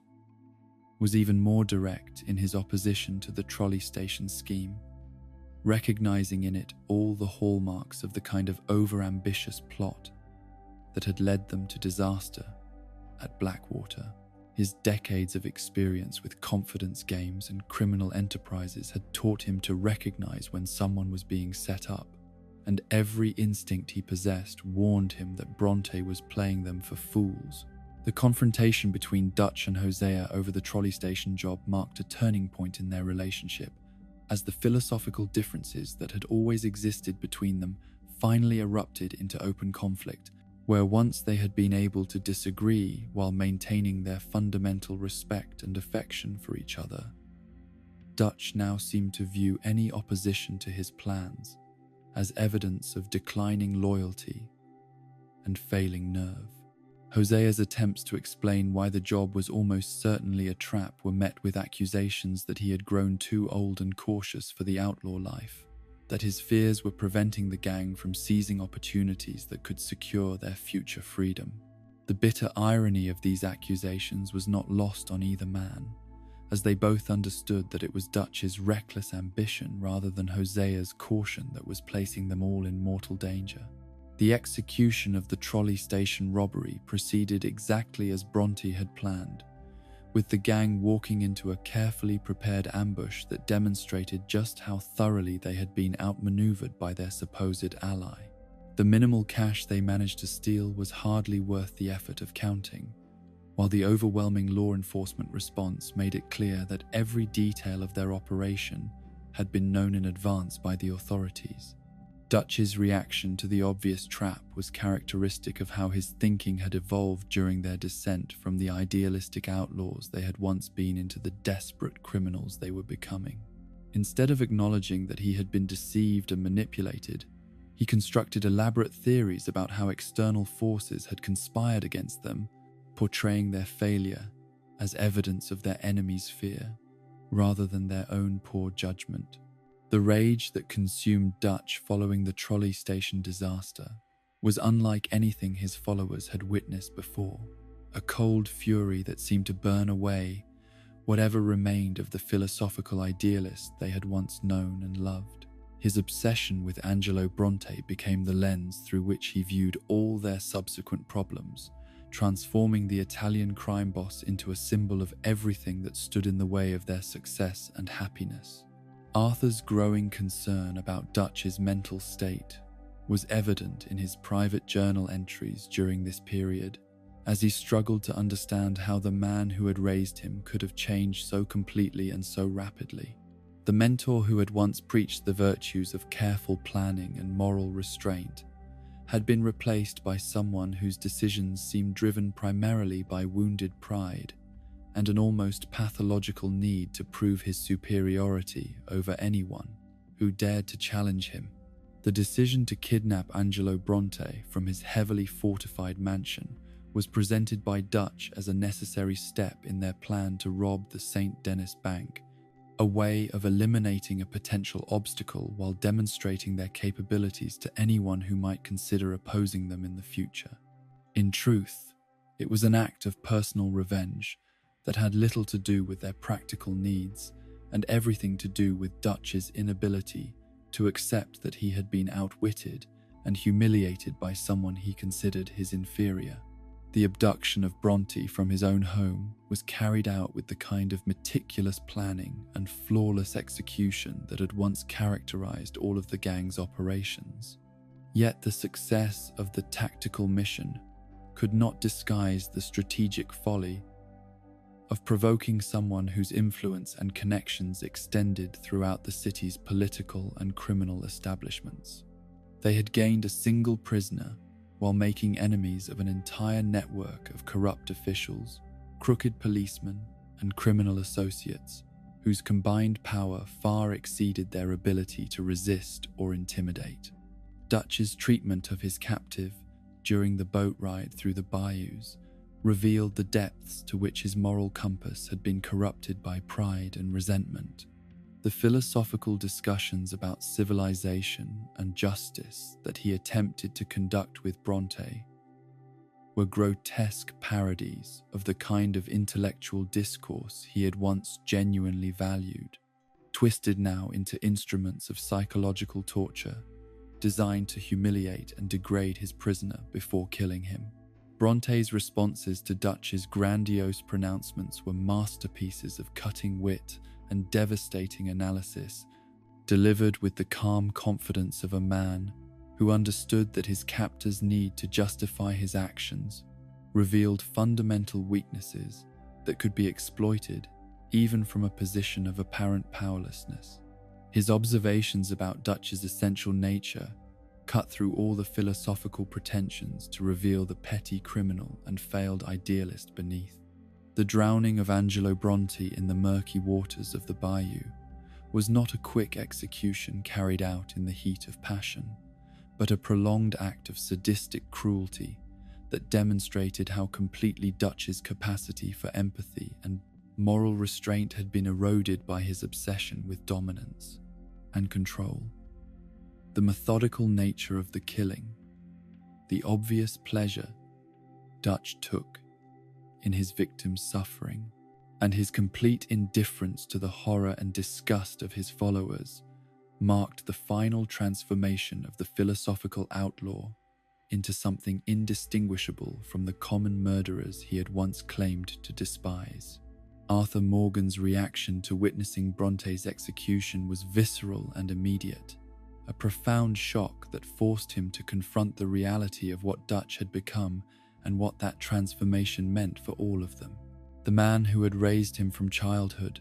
who had taught him to read and think and dream of something better than the brutal existence that seemed to be the lot of most outlaws, had revealed himself capable of acts that contradicted everything he had once claimed to believe in and stand for. The feeding of Bronte's corpse to the alligators was presented by Dutch as a practical measure designed to eliminate evidence of their crime, but the ritualistic nature of the act and the obvious satisfaction he derived from completely erasing his enemy's existence suggested motivations that went far beyond mere prudence. It was as if he sought not just to kill Bronte, but to deny that the man had ever existed, to erase from history any record of his own defeat and humiliation. Hosea's response to learning of Bronte's murder was one of profound sorrow and disappointment, as he finally accepted that the young idealist he had helped to shape and guide had been replaced by someone whose moral corruption made him unfit to lead anyone, much less the surrogate family they had built together over decades of shared struggle and mutual support. The knowledge that he had failed to prevent this transformation, that his counsels of moderation and restraint had been unable to save his oldest friend from his own worst impulses, would haunt him for what little time remained to him. The Saint Denis bank robbery that followed Bronte's murder was conceived and executed as Dutch's attempt to prove that he was still capable of the kind of spectacular criminal achievement that had made his reputation, yet it was also his final gamble with the lives and freedom of everyone who had chosen to follow him. The plan itself was ambitious enough to succeed if everything went perfectly, but it depended on assumptions about their enemies' capabilities and responses that had already been proven dangerously naive. Arthur's participation in the bank robbery was motivated more by loyalty to his gang family than by any faith in Dutch's leadership or planning. Yet he could not shake the feeling that they were walking into another trap, that their recent string of failures and the obvious deterioration in Dutch's judgment made disaster almost inevitable. His attempts to voice these concerns were dismissed as evidence of declining nerve and questionable loyalty, accusations that stung even as he recognized their essential unfairness. The morning of the bank robbery dawned grey and humid, with the kind of oppressive heat that made everyone irritable and quick to anger, conditions that should have counseled delay until more favorable circumstances could be arranged. Instead, Dutch seemed almost eager to proceed with the operation, as if he viewed the challenging conditions as an additional test of his leadership and his gang's loyalty to his vision. The initial stages of the robbery proceeded smoothly enough, with the gang members taking their assigned positions and executing their roles with the professional competence that had always characterized their operations when they were working in harmony towards shared goals. The bank's security was overcome with minimal violence.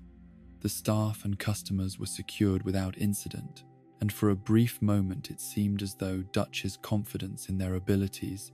might be justified by results. Yet even as the robbery unfolded according to plan,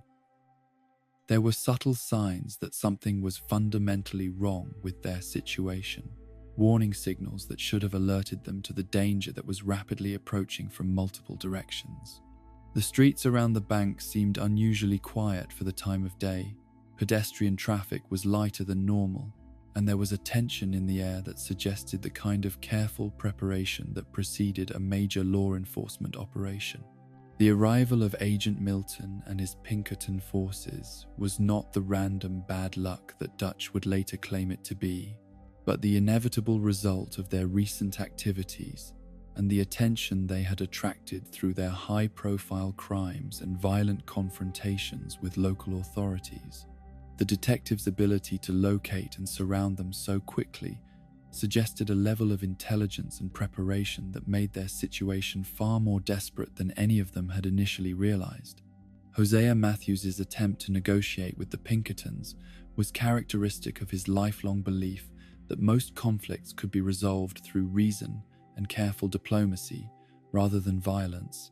Yet, it also revealed how completely he had failed to understand the changed nature of their situation and the implacable hatred that men like Milton felt for everything they represented.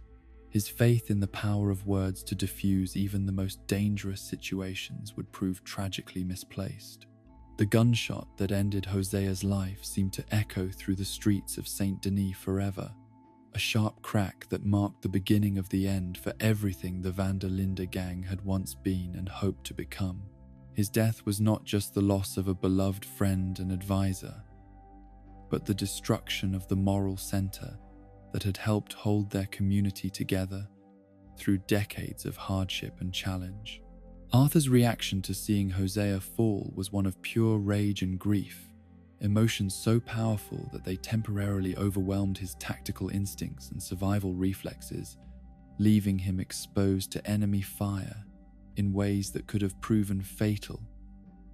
if not for the covering fire provided by his surviving companions. The sight of his surrogate father lying motionless on the sidewalk, his life's blood pooling beneath his body,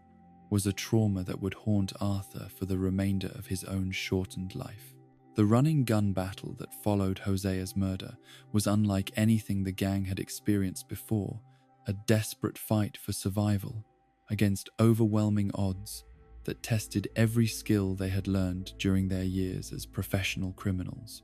The streets of Saint-Denis became a maze of death and destruction as they fought their way toward whatever escape routes might still be available to them, leaving behind a trail of casualties that would ensure their names were remembered with fear and hatred throughout the region. Lenny Summers's death during the chaotic retreat was particularly tragic, as the young man had shown such promise and potential for growth beyond the violent life that circumstances had forced upon him. His fall was witnessed by Arthur, who was powerless to help or even recover the body, adding another layer of guilt and grief to the emotional burden he was already carrying as a result of the day's disasters. John Marston's capture by the Pinkertons was the final catastrophe of what had already been the worst day in the gang's history, leaving his wife and son to wonder whether he would survive long enough to stand trial or be executed immediately as a dangerous criminal who posed too great a threat to be allowed to live. The knowledge that Dutch's poor judgment and reckless ambition had cost them not just Hosea and Lenny but potentially John as well was almost too much for the survivors to bear. The scattered remnants of the gang that managed to escape from Saint-Denis were a broken and demoralized group,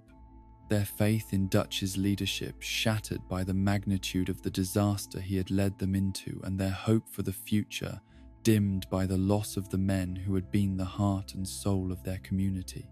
The dream of Tahiti and tropical retirement seemed more distant and impossible than ever, while the reality of their situation as hunted fugitives with dwindling resources became impossible to ignore or deny. Dutch's reaction to the Saint-Denis catastrophe was characteristic of his inability to accept responsibility for the consequences of his own actions, as he immediately began constructing elaborate theories about betrayal and conspiracy that absolved him of blame, while painting himself and his followers as victims of forces beyond their control. His refusal to acknowledge that his own decisions had led them into the trap revealed how completely his ego had corrupted his ability to learn from his mistakes or adapt to changing circumstances. The boat that would carry them away from the Louisiana mainland toward the tropical island of Guam was not the vessel of escape and freedom that Dutch had promised them, but a floating prison that would take them even further from their goals, while subjecting them to new dangers and challenges that would test what remained of their unity and resolve. The storm that wrecked their ship and cast them ashore on an unfamiliar coast was merely the physical manifestation of the internal tempest that had been building within their organization for months. As the survivors of the Saint-Denis disaster prepared for whatever trials awaited them in exile, they carried with them not just their weapons and their determination to survive, but also the knowledge that they had witnessed the death of everything pure and noble that the Linde gang had once represented. The philosophical outlaws who had begun their journey with dreams of freedom and justice had been transformed into common criminals running from the consequences of their leaders' pride and ambition, and there seemed little hope that they would ever find their way back to what they had lost in the blood-soaked streets of that cursed city. The tropical island of Guam rose from the Caribbean waters like a jewel of deceptive beauty, its lush vegetation and pristine beaches masking the brutal realities of colonial exploitation and revolutionary violence that had transformed what should have been paradise into a battlefield where ideologies clashed with the same deadly, force as the hurricanes that periodically swept across its shores. For the survivors of the Linde gang, cast ashore by the storm that had claimed their ship and scattered their remaining resources to the depths, this exotic refuge would become the stage upon which Dutch van der Linde's final transformation from philosophical outlaw to common tyrant would be completed. The immediate aftermath of their shipwreck was a chaos of salt water and survival instincts, as the gang members who had managed to reach the shore alive struggled to account for their missing companions and assess the magnitude of their latest disaster. Micah Bell had survived the crossing, his rat-like cunning and self-preservation instincts serving him well in the crisis, while Bill Williamson's bull-like strength had carried him through the churning waters to relative safety on the beach. Javier Escuela's familiarity with tropical conditions and his natural resilience had also seen him through the ordeal, though he bore the psychological scars of watching other gang members disappear beneath the waves during their desperate swim to shore. Dutch's reaction to finding himself stranded on an unfamiliar island, cut off from the familiar territories and established networks that had sustained his criminal enterprises for decades, revealed both his adaptability and his growing disconnection from the moral principles that had once guided his decisions. Instead of viewing their situation as a catastrophe that required careful planning and collective effort to overcome, he seemed almost energized by the challenge, as if the exotic setting and desperate circumstances provided him with an opportunity to reinvent himself once again as a figure of power and authority. Arthur Morgan's deteriorating health,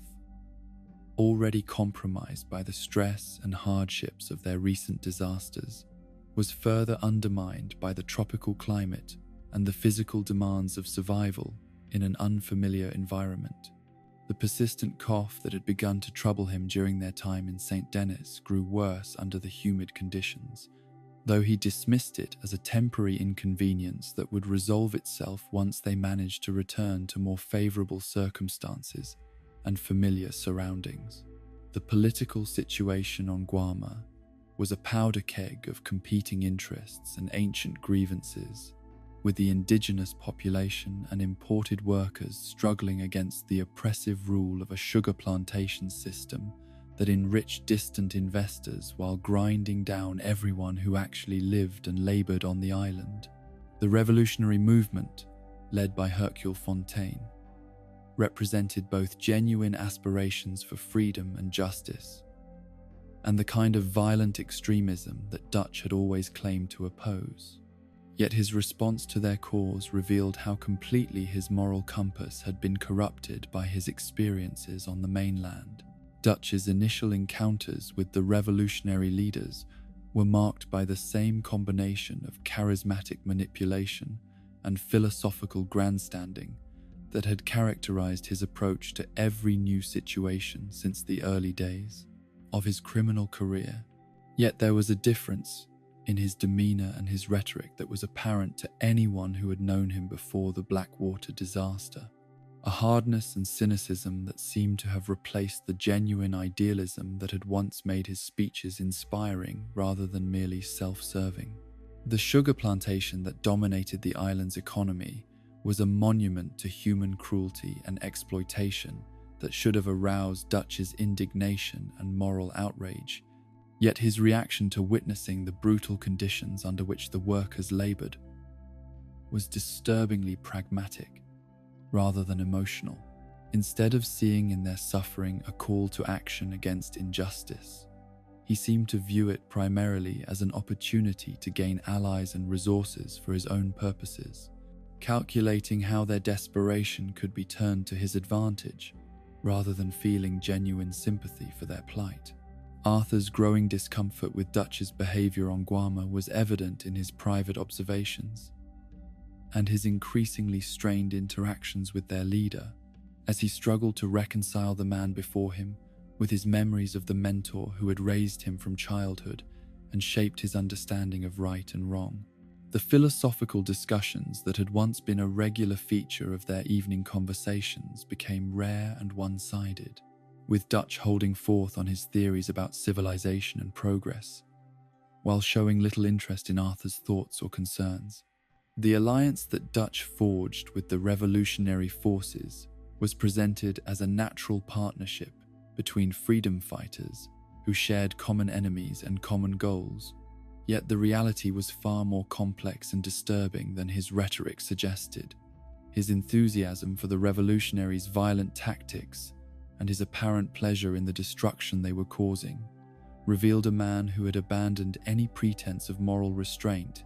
in favor of the simple satisfaction of exercising power over others.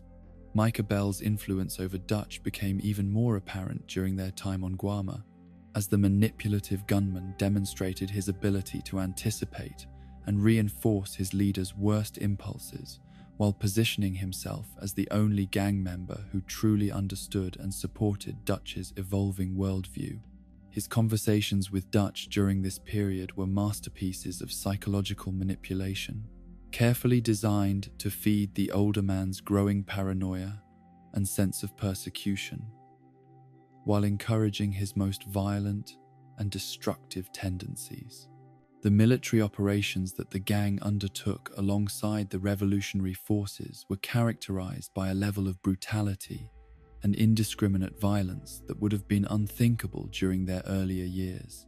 when they had prided themselves on their ability to achieve their goals with minimal harm to innocent bystanders. The burning of government buildings, the execution of captured soldiers, and the terrorizing of civilian populations were all justified as necessary acts of war against an oppressive system, yet they represented a fundamental betrayal of the principles that had once distinguished them from common murderers and bandits. Arthur's participation in these operations was reluctant and increasingly troubled, motivated more by loyalty to his surviving gang family than by any belief in the righteousness of their cause or the wisdom of their methods. His journal entries during this period revealed a man who was beginning to question not just Dutch's judgment, but the entire foundation of beliefs and values upon which he had built his adult life. The philosophical discussions between Dutch and the various intellectuals and revolutionaries they encountered on Guarma provided him with new vocabulary and concepts to justify his actions, yet they also revealed how shallow his understanding of these ideas actually was, and how completely he had subordinated any genuine search for truth to his need for self-justification and validation. His adoption of revolutionary rhetoric was more a matter of fashion than conviction, a way of dressing up his personal grievances and violent impulses in language that made them seem noble and principled. The rescue of Javier Escuela from government forces became the occasion for Dutch to demonstrate his tactical abilities and his commitment to his remaining followers. Yet even this apparently selfless act was tainted by his obvious enjoyment of the violence involved and his use of the operation as an opportunity to burnish his reputation among the revolutionaries. The successful completion of the mission was celebrated with the kind of theatrical flourish that had become increasingly characteristic of Dutch's public behavior, as if he were performing for an audience whose approval he desperately craved. The discovery that several other gang members had also survived the shipwreck and were being held prisoner by government forces should have been cause for unalloyed joy and relief. Yet Dutch's reaction was complex and revealing of how his priorities had shifted during their time on the island. While he expressed appropriate concern for their welfare and determination to secure their release, there was also a calculating quality to his planning that suggested he was viewing the situation primarily in terms of how it might advance his own interests and reputation. The assault on the government stronghold where their companions were being held was conceived and executed as a demonstration of Dutch's tactical brilliance and his devotion to the principle that no gang member would be left behind. Yet the reality was far more complicated and morally ambiguous than his rhetoric suggested. The operation required extensive collaboration with revolutionary forces whose methods and objectives had little to do with rescuing prisoners and everything to do with advancing their own political agenda through maximum violence and destruction. Arthur's deteriorating condition during the later stages of their stay on Guam was obvious to everyone except Dutch, who seemed either unwilling or unable to acknowledge that his most loyal follower was seriously ill and in need of medical attention and rest. The persistent cough, the recurring fevers, and the visible weight loss should have been warning signs that demanded immediate attention, yet they were dismissed as temporary inconveniences that would resolve themselves once they returned to more familiar surroundings. The philosophical conversations between Dutch and Arthur during their final days on Guam took on an increasingly desperate quality, as the younger man struggled to understand how his mentor could have changed so completely and so rapidly, while Dutch seemed determined to convince himself that his transformation represented growth and enlightenment rather than moral decay. These discussions revealed the fundamental gulf that had opened between them, as they found themselves talking past each other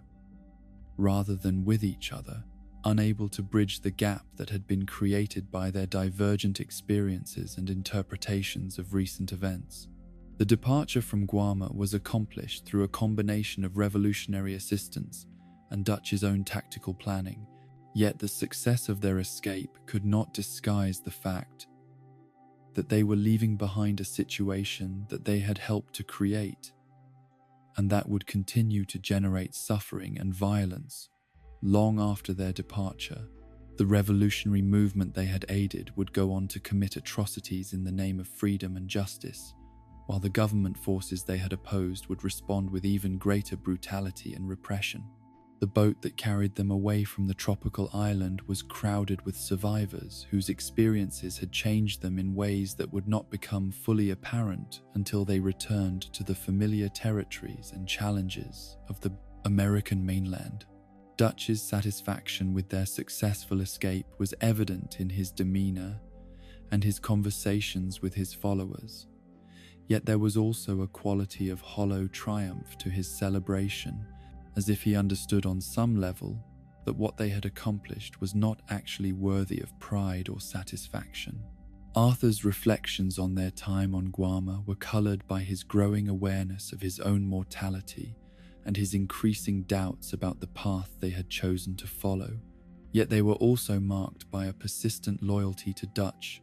and the gang that prevented him from fully acknowledging the implications of what he had witnessed and experienced. His journal entries from this period were some of the most introspective and philosophical of his life, revealing a man who was struggling to understand not just his changing world but his own changing place within it. The return journey to the American mainland was accomplished without major incident, yet the gang members who disembarked at the docks were fundamentally different from those who had fled St. Denis in desperate flight from the consequences of Dutch's ambition and poor judgment. The experiences they had shared on Guam had created new bonds and deepened existing divisions, while exposing character traits and moral tendencies that had previously been hidden beneath the surface of their relationships. Micah's influence over Dutch had been solidified during their tropical exile, as the manipulative gunman had demonstrated his value as both a tactical advisor and an emotional enabler who could be counted upon to provide validation and agreement, regardless of the wisdom or morality of Dutch's decisions. Their partnership had evolved into something that resembled a mutual addiction, with each man feeding the other's worst impulses while justifying their behavior through appeals to revolutionary ideology and survival necessity. The philosophical transformation that Dutch had undergone during their time on Guam was not immediately apparent to those who had not witnessed it firsthand, yet it would soon become obvious that the man who returned from the tropical island was not the same person who had departed from St. Denis in desperate flight from the Pinkertons. The idealistic outlaw who had once preached the virtues of living free from society's constraints, had been replaced by someone whose understanding of freedom was indistinguishable from license, and whose concept of justice was limited to the satisfaction of his own desires and grievances. As they prepared to return to the familiar challenges and opportunities of the American frontier, the surviving members of the Van der Linde gang carried with them the knowledge that they had crossed moral boundaries that could never be uncrossed, and that their leader had revealed aspects of his character that made their future together uncertain and potentially dangerous. The tropical paradise that was supposed to represent their ultimate destination had instead become the place where their last illusions about Dutch van der Linde's essential goodness had finally been shattered beyond any hope of repère. The cave system at Beaver Hollow stretched deep into the Pennsylvania mountains like a diseased wound in the earth, its damp passages and echoing chambers providing shelter for the remnants of the Van der Linde gang while serving as a fitting metaphor for the moral darkness that had consumed their organization during the months since their return from Guarma. The choice of this particular hideout was itself revealing of how far they had fallen from their earlier standards, abandoning the scenic camps and defensible positions they had once favored for a refuge that felt more like a tomb than a temporary base of operations. The physical conditions within the cave were harsh and unforgiving, with moisture seeping constantly from the limestone walls, and the air heavy with the smell of decay and stagnant water that seemed to permeate everything they owned or touched. The gang members who had once taken pride in maintaining clean camps and civilized living conditions now found themselves existing in squalor that would have been unthinkable during their golden years. Yet Dutch seemed oblivious to the symbolic significance of their surroundings and their deteriorating circumstances. Arthur Morgan's tuberculosis had progressed to the point where it could no longer be dismissed as a minor inconvenience or temporary illness, though he continued to hide the worst symptoms from his fellow gang members out of a combination of pride and misplaced concern for their morale. The persistent cough that had begun during their time in St. Denis had evolved into violent spasms that left him gasping for breath and spitting blood, while his once powerful frame had begun to waste away as the disease consumed him from within. The diagnosis, when it finally came from a doctor in St. Denis who recognized the symptoms that Arthur had been trying to ignore, struck him like a physical blow that was somehow worse than any bullet wound or knife cut he had ever endured. The knowledge that he was dying, that the disease would inevitably claim his life regardless of anything he might do to fight it, transformed his perspective on everything that was happening around him and forced him to confront questions about legacy and meaning that he had never previously considered. Dutch's reaction to learning of Arthur's condition was characteristically complex and revealing, showing flashes of genuine concern and affection, mixed with a disturbing tendency to view his most loyal follower's illness as an inconvenience that interfered with his plans, rather than a tragedy that demanded compassion, adjustment. His suggestions that Arthur was allowing his sickness to cloud his judgment became a convenient way to dismiss any criticism or questioning of his leadership, as if physical weakness automatically invalidated intellectual or moral concerns. The gang's financial situation during their time at Beaver Hollow was desperate beyond anything they had experienced since their early days as struggling outlaws, yet Dutch's response to their poverty was to pursue increasingly risky and morally questionable schemes that prioritized quick profits over long-term survival or the safety of his followers. The dream of accumulating enough money to fund their escape to Tahiti had been replaced by a more immediate focus on simply having enough resources to continue operating from day to day. Micah Bell's influence over Dutch reached its zenith during this period, as the manipulative gunman successfully positioned himself as his leader's most trusted advisor and confidant while systematically undermining the relationships and loyalties that had once held the gang together. His whispered conversations with Dutch often took place away from the others, creating an atmosphere of secrecy and paranoia that poisoned the communal spirit that had once defined their organization. The arrival of new gang members during their time at Beaver Hollow reflected Dutch's growing desperation and his willingness to compromise the standards that had once governed recruitment to their ranks. Cleet and Joe, the rough men who joined their cause during this period, lacked the philosophical commitment and moral foundation that had characterized earlier additions to their family, bringing with them a casual brutality and mercenary attitude that accelerated the gang's moral decay. Hosea's absence was felt more keenly during this period than at any time since his death in St. Denis, as the surviving gang members struggled with challenges and moral dilemmas that would have benefited from his wisdom and gentle guidance. The conversations around their meager campfires lacked the intellectual depth and moral reflection that had once characterized their evening discussions, replaced by complaints, recriminations, and increasingly desperate planning for crimes that offered little hope of meaningful profit. Arthur's journal entries during the Beaver Hollow period were among the most introspective and philosophically sophisticated of his entire life, revealing a man who was using his remaining time to grapple with fundamental questions about the nature of loyalty, honor, and redemption that his approaching death had made urgently relevant. His growing awareness of his own mortality had sharpened his perceptions and deepened his understanding of the moral complexities surrounding their situation. The schemes that Dutch pursued during this period showed a reckless disregard for consequences that would have been unthinkable during his earlier years as a leader, when careful planning and risk assessment had been hallmarks of their operations. The train robberies, bank jobs, and other criminal enterprises he proposed were characterized by unrealistic expectations, inadequate preparation, and a disturbing willingness to accept civilian casualties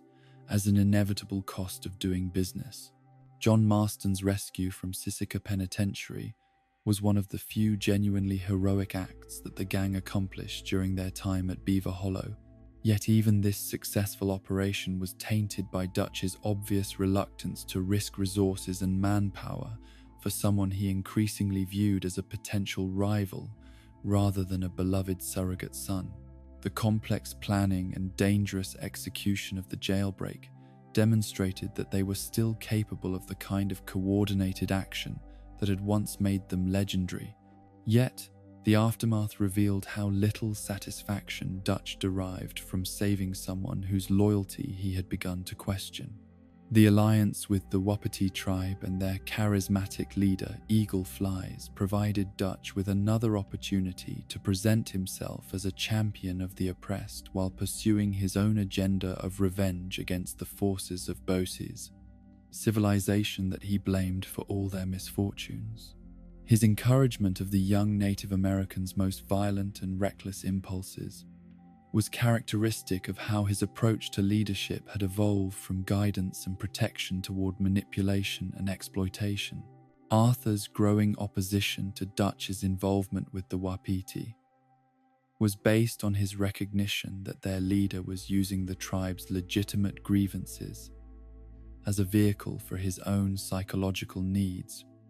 rather than genuinely caring about their welfare or long-term survival. His attempts to counsel moderation and warn of the likely consequences of escalating violence were dismissed as evidence of his declining health affecting his judgment, creating a painful irony in which his clearest thinking was attributed to mental weakness.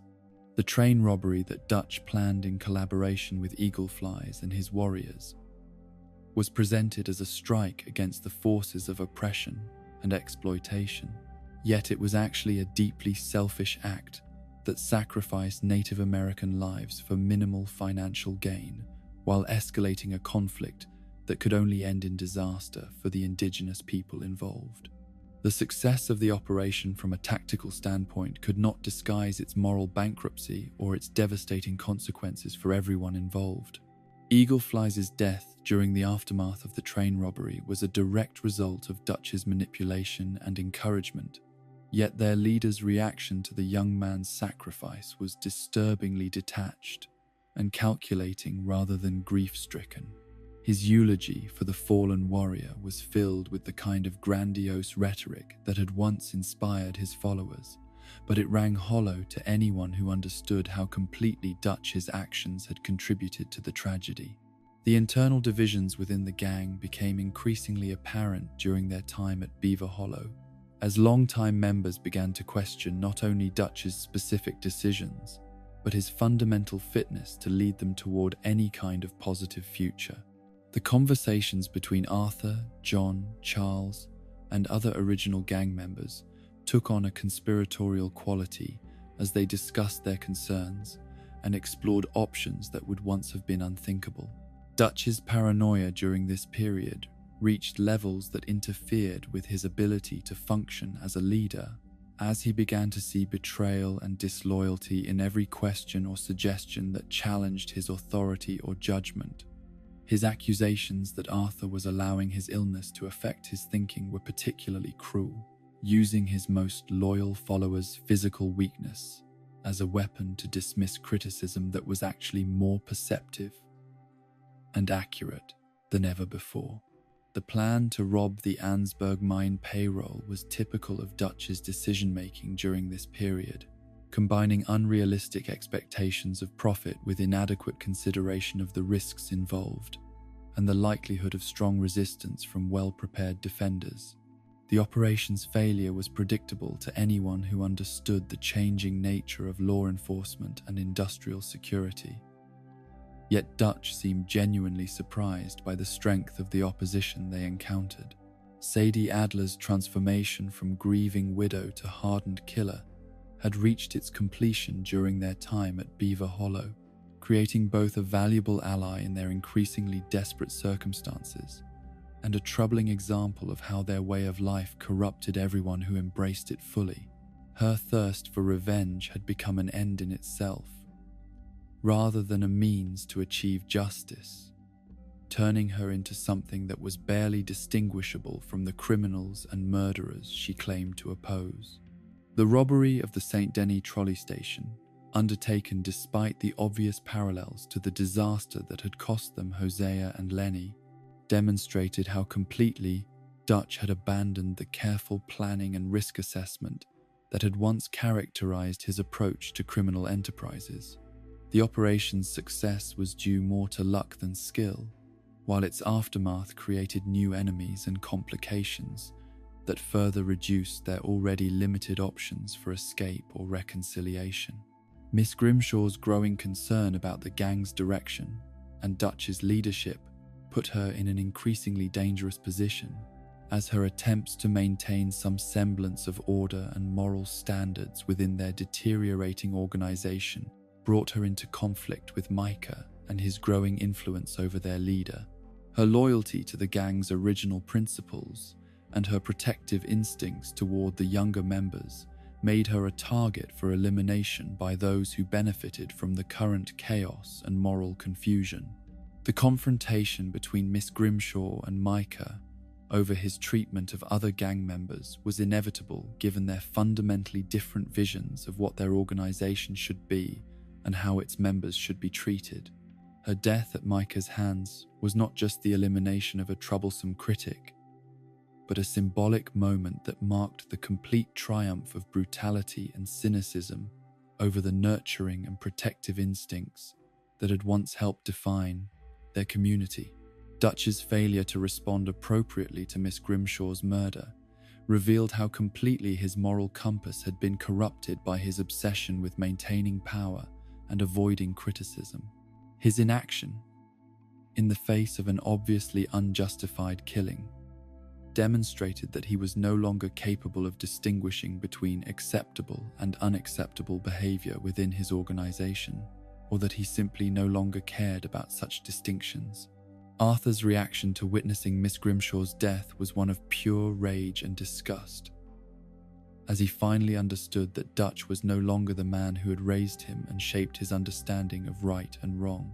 The realization that his surrogate father had become someone who could stand by and watch the murder of a woman who had devoted her life to caring for their community was perhaps more devastating than any physical blow he had ever received. The final confrontation between Arthur and Dutch over the gang's direction and Micah's influence was inevitable,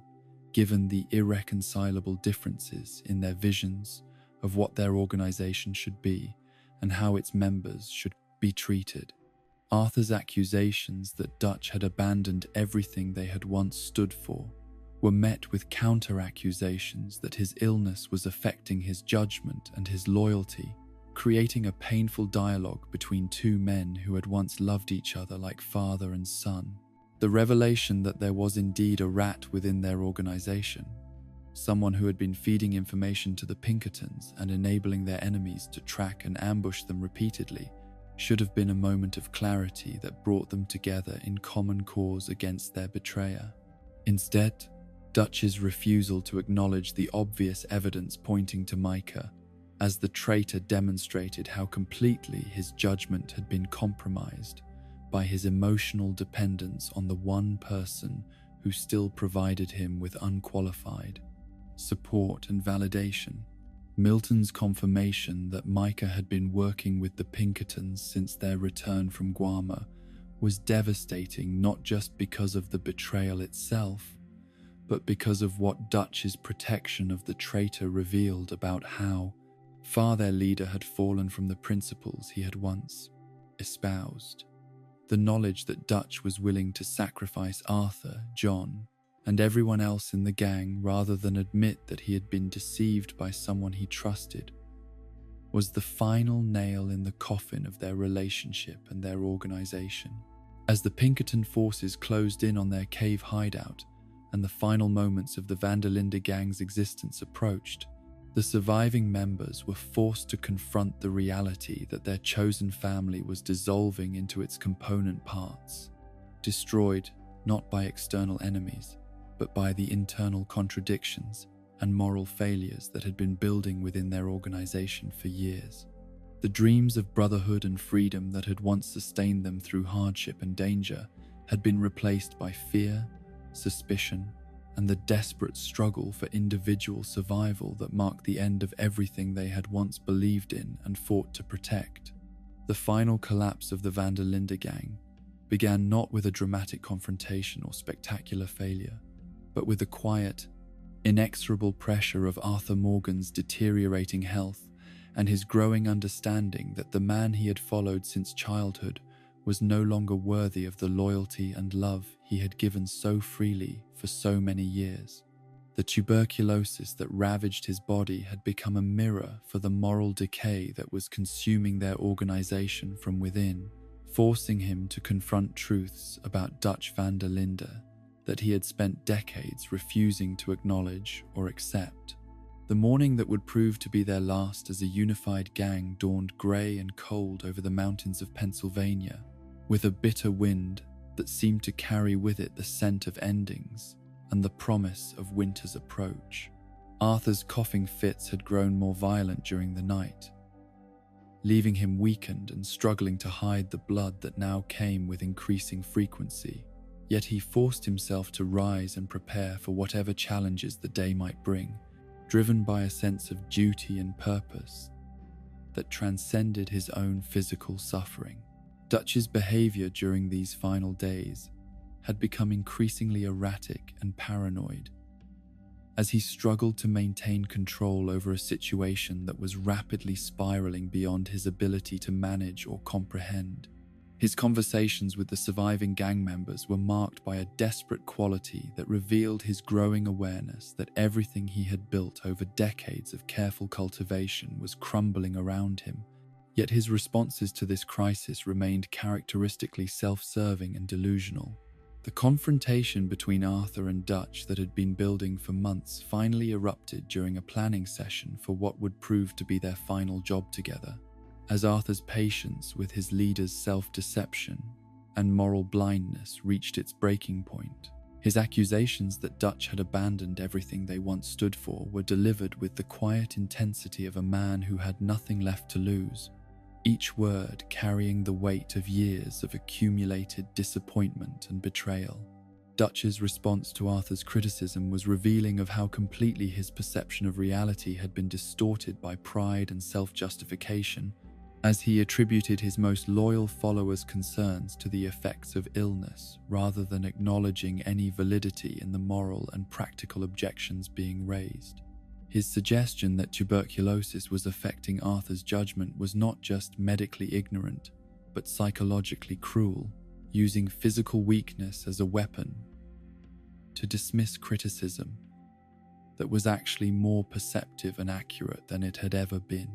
The bitter irony of Dutch's accusation was not lost on Arthur, who understood that his approaching death had actually clarified his thinking rather than clouding it, stripping away the illusions and rationalizations that had allowed him to ignore the evidence of Dutch's moral decay for so long. The knowledge that he had limited time remaining had forced him to examine their situation with an honesty and objectivity that would have been impossible when he still harbored hopes for their collective future. Micah Bell's presence during this confrontation was like poison in an open wound, as his subtle interventions and manipulative comments were designed to inflame tensions and prevent any possibility of reconciliation between the two men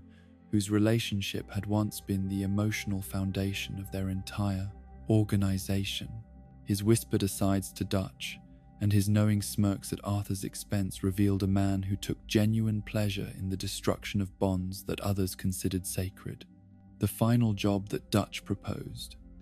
a train robbery that he claimed would provide them with enough money to fund their escape to safety, was actually motivated more by his desperate need to prove his continued relevance and competence than by any realistic assessment of their situation or chances of success. The plan itself was ambitious enough to be impressive if successful,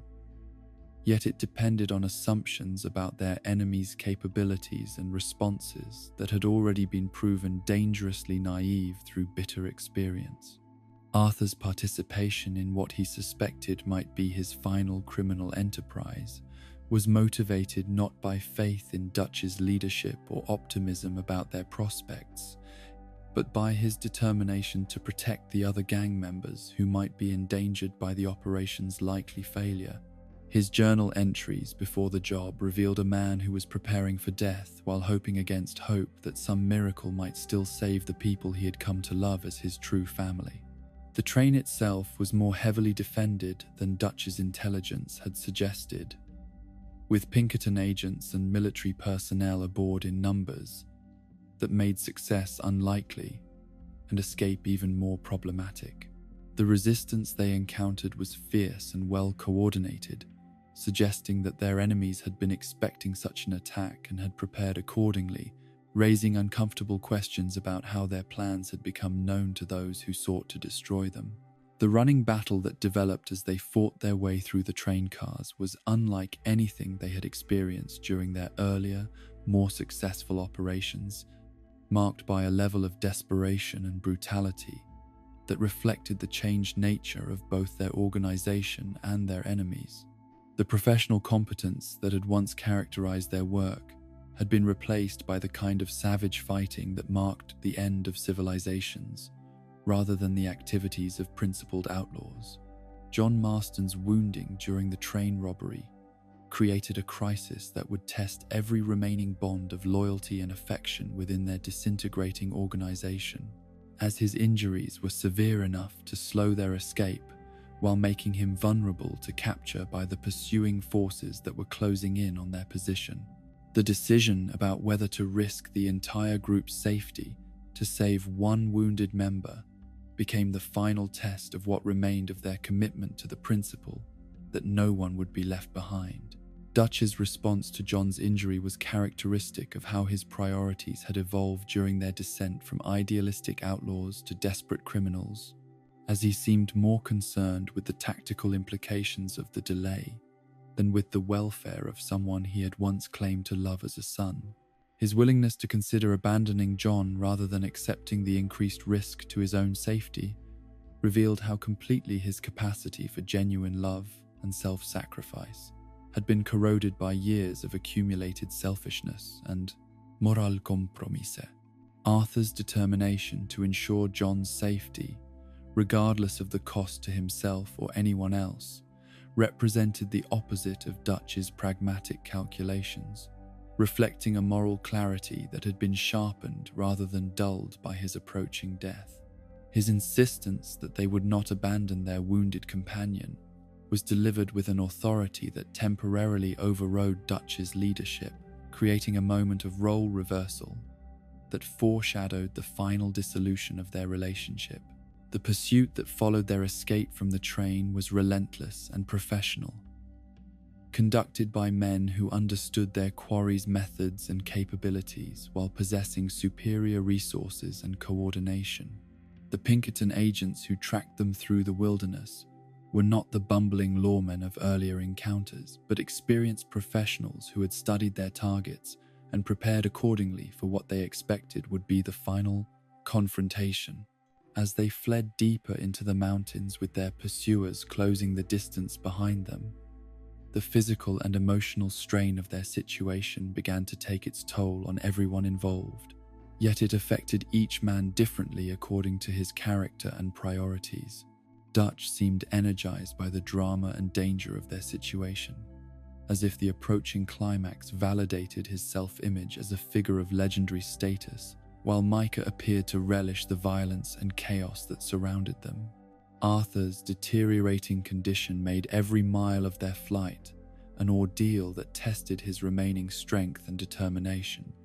yet he continued to function as the group's most reliable protector and guide, using his accumulated knowledge of wilderness survival and his understanding of their enemies' likely tactics to keep them ahead of capture.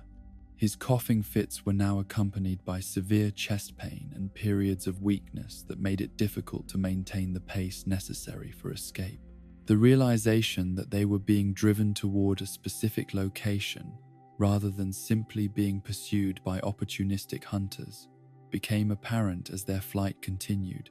suggesting that their enemies possessed intelligence about their likely routes and destinations that could only have come from someone within their organization. The implications of this betrayal were devastating not just tactically but emotionally, as it meant that someone they trusted had been feeding information to the Pinkertons throughout their recent disasters. Dutch's refusal to acknowledge the obvious evidence pointing to Micah as the source of their intelligence leaks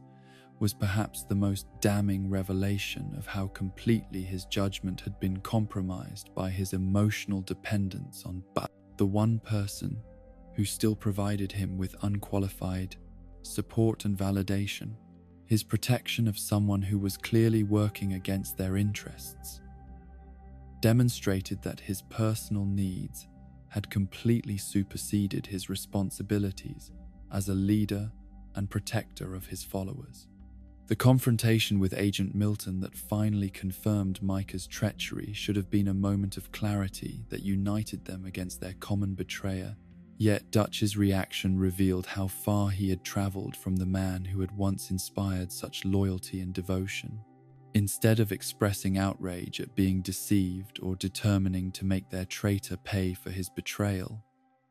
he seemed more concerned with maintaining his alliance with the one person who still made him feel important and respected. Arthur's final attempt to reach Dutch with an appeal to their shared history and the love they had once felt for each other was delivered with the desperate intensity of a man who understood that this might be his last opportunity to save not just their relationship, but possibly Dutch's soul. His words about loyalty, betrayal, and the corruption of everything they had once believed in were spoken with the authority of someone who had sacrificed everything for principles that his leader had casually abandoned. The gunfight that erupted when diplomacy finally failed was brief but decisive. marked by the kind of savage intensity that comes when former allies find themselves on opposite sides of an unbridgeable divide. Arthur's protection of Jon during this final battle was motivated by his determination to ensure that at least one member of their original family would survive to build a better life, even if it meant sacrificing his own already limited chances of escape. The moment when Dutch made his final choice between Arthur and Micah was perhaps the most devastating betrayal in the entire history of their organization, as he demonstrated that his need for validation had become more important to him than the bonds of love and loyalty that had sustained them through decades of shared hardship. His decision to walk away rather than help either combatant was cowardice disguised as neutrality, abandoning his responsibility to make moral choices in favor of preserving his own safety and comfort. Arthur's final confrontation with Micah took place on a windswept mountainside as the sun began to rise, casting long shadows across a landscape that seemed to mirror the moral desolation that had consumed their once noble brotherhood. The fight itself was less important than what it represented. The final struggle between the idealistic principles that had once guided their organization and the cynical opportunism that had corrupted it beyond recognition or redemption. The outcome of their battle was perhaps less significant than the manner in which it was conducted, as Arthur fought not for victory or survival, but for the chance to ensure that the truth about Micah's betrayal and Dutch's moral failure would not die with him. His final words to Dutch about trust and betrayal were delivered with the calm authority of a man who had found peace with his own approaching death while recognizing that his former leader had already died spiritually years before. Dutch's final departure from the scene of Arthur's death was conducted with the same theatrical flair that had characterized all his public actions during their final years together. Yet there was something hollow and desperate about his exit that suggested even he understood the magnitude of what he had lost through his own choices and moral failures. The money he left behind was less a gesture of respect than an acknowledgement that everything he had claimed to value had proven ultimately worthless. Jon's survival and escape with Arthur's help ensured that at least one witness to the van der Linde gang's true history would live to remember and honor those who had sacrificed everything for principles that their leader had abandoned. The future that stretched before him was uncertain and potentially dangerous, yet it carried within it the possibility of redemption and renewal that had been denied to those who remained trapped by their past choices and associations. Arthur Morgan's death marked not just the end of an individual life, but the symbolic conclusion of an era when it had seemed possible that outlaws might represent something noble and principled, rather than simply destructive and self-serving. His final sacrifice ensured that the best aspects of their shared dream would not perish entirely, even as the organization that had nurtured those ideals collapsed into fragments that could never be reassembled into their original form. The sunrise that illuminated Arthur's final moments was both an ending and a beginning, marking the conclusion of the van der Linde gang's existence as a unified force, while suggesting that the principles for which their best members had lived and died might yet find expression in new forms and through different people. The light that spread across the mountain landscape seemed to wash away the shadows of their collective failures, while promising that truth and justice would eventually prevail over deception and corruption, even if that victory came at a cost that seemed almost too great to bear. The years that followed Arthur Morgan's death and the dissolution of the van der Linde gang passed like a slow fever dream for those who survived, each man and woman carrying within them the weight of memories that could not be shared with anyone who had not witnessed the gradual transformation of their chosen family from noble idealists into desperate criminals consumed by their leader's pride and paranoia. Jon Marston's attempt to build a peaceful life with Abigail and young Jack represented more than just one man's desire for redemption. It was a test of whether someone who had been raised in violence and crime could ever truly escape the shadows of their past and create something clean and wholesome from the ashes of their former existence. The ranch that John established in the remote hills of New Austin was modest by any standard, yet it represented a kind of wealth that could not be measured in dollars or gold, the precious opportunity to live according to his own moral compass, rather than the twisted philosophy of a leader whose vision had been corrupted by years of accumulated resentment and self-justification. The daily routines of farming and ranching, so different from the excitement and danger that had once defined his existence, provided him with the kind of peace that he had never known was possible for someone with his background and history.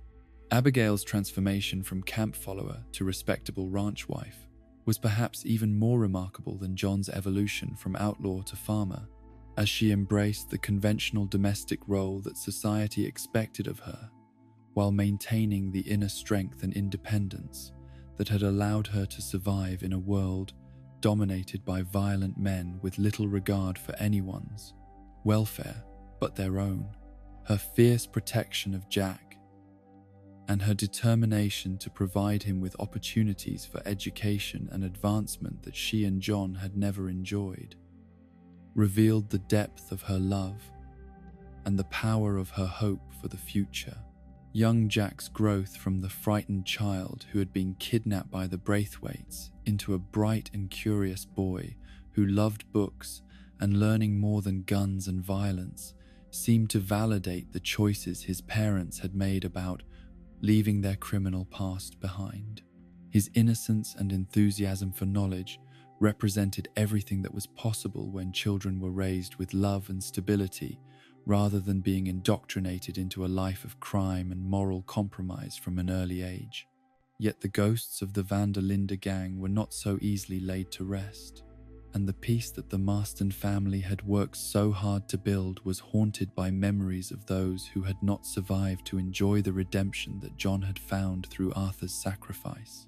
The knowledge that Dutch van der Linde was still alive somewhere, that Micah Bell continued to spread his poison through whatever criminal organization had taken him in, created an undercurrent of unease that could never be completely eliminated, no matter how successful their legitimate endeavors might become. The news that eventually reached John about Micah's activities during the 8 years since their final confrontation painted a picture of a man whose capacity for evil had only grown more refined and systematic with experience and freedom from any restraining influence. The gang that Micah had assembled around himself was described by those who had encountered it as being notable for its casual brutality and complete lack of any moral code or philosophical justification for its crimes, representing pure predatory behavior, unencumbered by even the pretense of higher purpose. The reports of torture, murder, and terrorizing of innocent families that were attributed to Micah's gang created in John a slow-burning anger that threatened to undermine all the progress he had made toward building a peaceful and law-abiding life. The knowledge that someone who had betrayed everything the van der Linde gang had once claimed to represent was continuing to cause suffering and destruction, while using the skills and reputation he had gained as part of their brotherhood, was almost more than John could bear in silence. Sadie Adler's unexpected arrival at the Marston Ranch brought with her not just the welcome face of an old friend who had shared their trials and understood their history without need for explanation, but also news and intelligence about their former associates that both satisfied John's curiosity and inflamed his desire for justice against those who had wronged them. Her own transformation during the years since the gang's dissolution had been dramatic and troubling, as her grief-driven thirst for revenge had evolved into a professional competence as a bounty hunter that was both impressive and disturbing.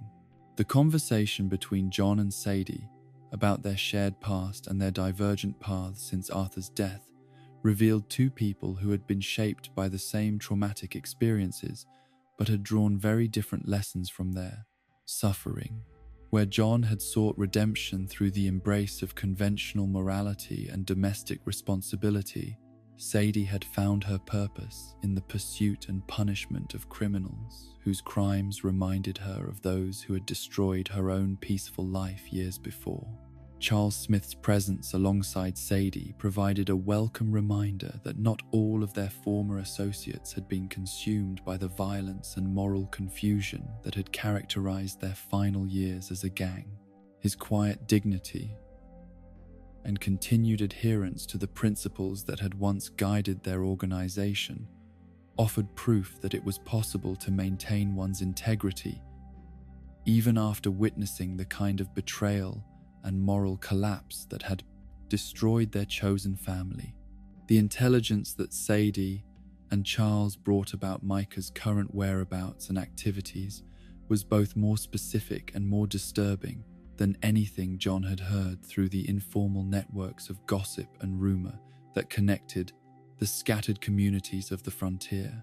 The camp that Micah had established on Mount Hagen was described as a fortress of corruption,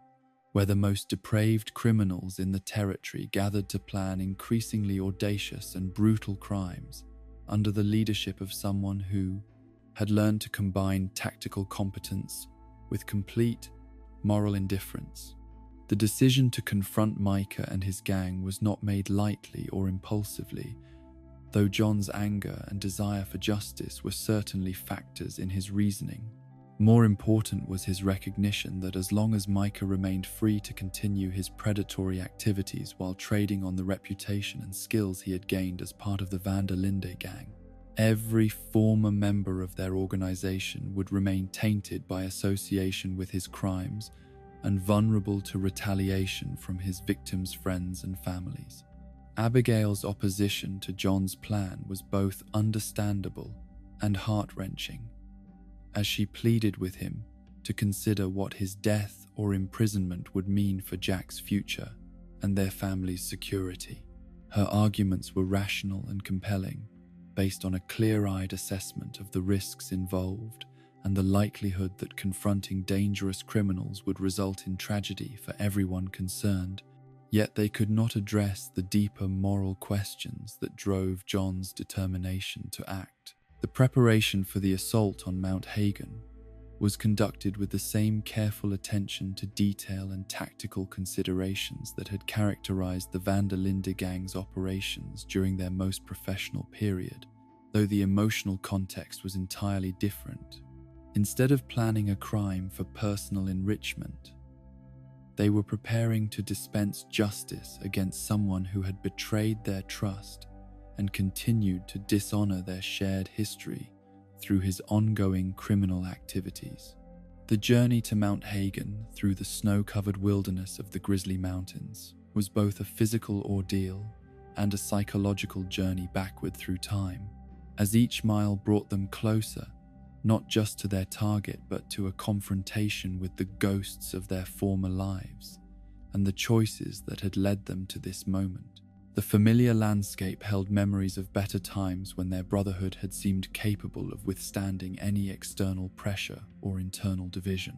The discovery that Dutch van der Linde was also present at Micah's camp created a complexity and emotional intensity that none of them had anticipated, transforming what should have been a straightforward mission of justice into something far more personal and psychologically challenging. The sight of their former leader, older and harder,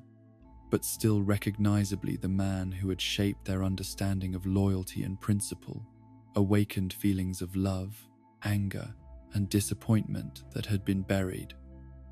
but never resolved. Dutch's appearance and demeanor during their confrontation revealed a man who had been changed by 8 years of exile and failure, yet who remained fundamentally committed to the self-serving philosophy that had led to the destruction of everything he had once claimed to value. His alliance with Micah, despite knowing full well what the man was and what he represented, demonstrated that his capacity for self-deception and moral compromise had only deepened with time and experience. The conversation between Dutch and John before the final gunfight was charged with all the accumulated emotion and unresolved conflict of their shared history, as both men struggled to articulate feelings and grievances that had been festering for nearly a decade. Dutch's attempts to justify his past actions and present associations were met with John's quiet but determined refusal to accept excuses for behavior that had cost so many lives and caused so much suffering. The mention of Arthur Morgan's name during their confrontation was like the tolling of a funeral bell, bringing into sharp focus all the love and loss that had defined their final days as a gang and the sacrifices that had been made to preserve whatever remained of their original ideals. Dutch's reaction to hearing Arthur's name suggested that some part of him remained capable of shame and regret, even if those feelings could not overcome his need to justify and rationalize his choices. The gunfight that erupted when diplomacy finally failed was brief but decisive, marked by the kind of savage intensity that comes when former family members find themselves on opposite sides of moral and practical questions that admit no compromise or middle ground. The deaths that resulted were both inevitable given the circumstances, and tragic given the history and relationships involved. Micah Bell's death at Dutch's hands was both surprising and somehow fitting, representing a final act of justice from someone who had been complicit in his crimes for years, but who perhaps retained enough conscience to recognize that some betrayals could not be forgiven or rationalized away.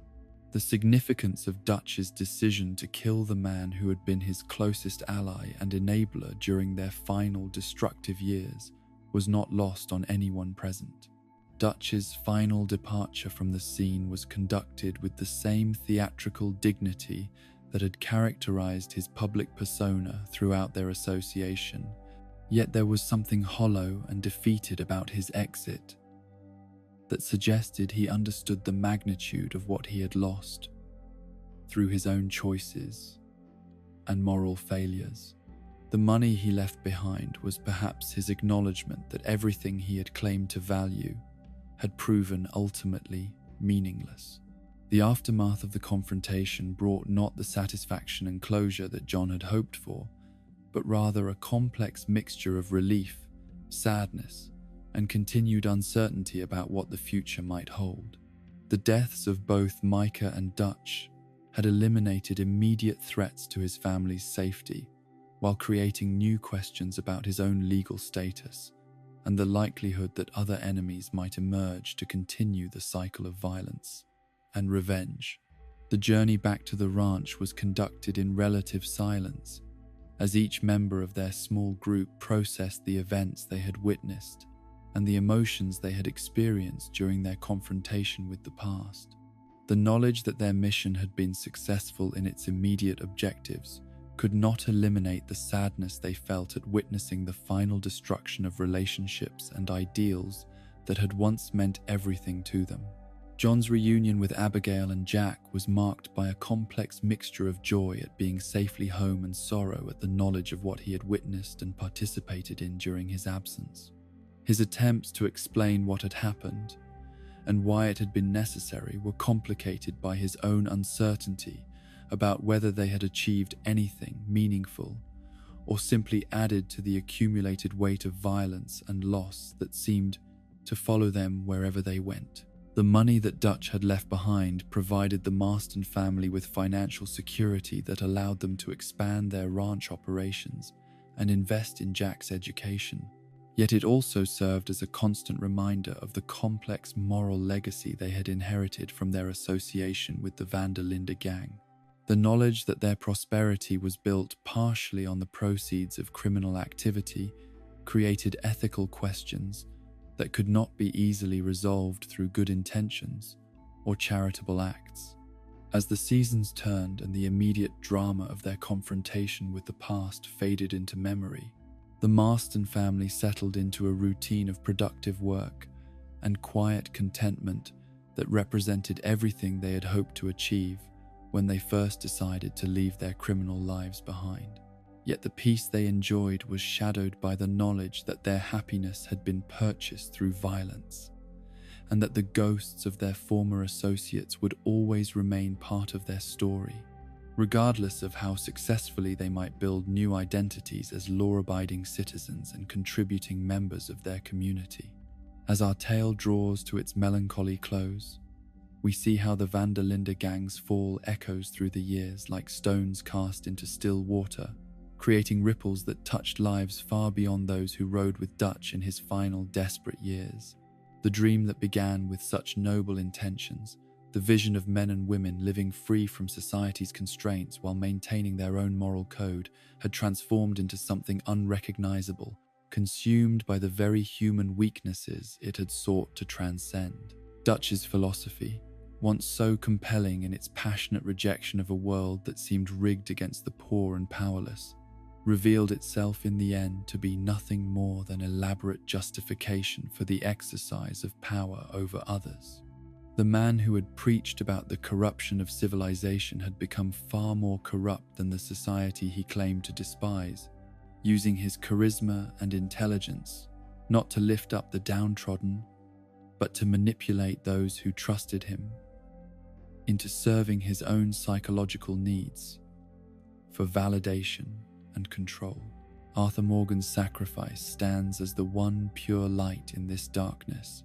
proof that even when institutions fail and leaders betray their followers, individual conscience can still shine through the moral confusion to illuminate what is right and good. His final acts were not motivated by loyalty to Dutch or faith in their cause, but by love for the people he had come to consider his true family and his determination that their suffering should not be meaningless. The money left behind at Mount Hagen, scattered by the wind and eventually buried by snow, became a fitting symbol for everything the gang had claimed to value. In the end, all their schemes and sacrifices, all their talk of freedom and justice, had amounted to nothing more substantial than paper bills that would decay and return to the earth, leaving no trace of their existence or their dreams. Yet perhaps there is some comfort in knowing that the bonds of love and friendship that sustained them through their darkest hours were real, even if the cause they served was ultimately corrupted beyond recognition. John's successful escape to build a peaceful life with Abigail and Jack suggests that redemption is possible even for those who have traveled furthest into the darkness, provided they have the courage to acknowledge their mistakes and the wisdom to choose a different path. The frontier that had nurtured the Van der Linde gang was itself dying during these final years, giving way to the railroads and telegraph lines and federal agents who represented everything Dutch had fought against. In a sense, their destruction was inevitable, as they belonged to an earlier age when it seemed possible that small groups of determined individuals could carve out spaces of freedom in the vast wilderness, away from the reach of governments and corporations that sought to control every aspect of human existence. As you drift towards sleep, let this story remind you that even in our darkest moments, we retain the power to choose who we will be and what we will stand for. The Van der Linde gang's tragedy was not that they were defeated by superior force, but that they allowed their noble ideals to be corrupted by pride and paranoia until they became indistinguishable from the very evils they had originally set out to oppose. Rest now in the knowledge that truth, however painful, ultimately sets us free, and that love, however tested by betrayal and loss, remains the most powerful force in the human heart. The sun rises each morning on a world where individual acts of courage and compassion can still make a difference, where the choice between good and evil remains eternally before us, and where redemption awaits all who have the humility to seek it and the strength to embrace it when it comes.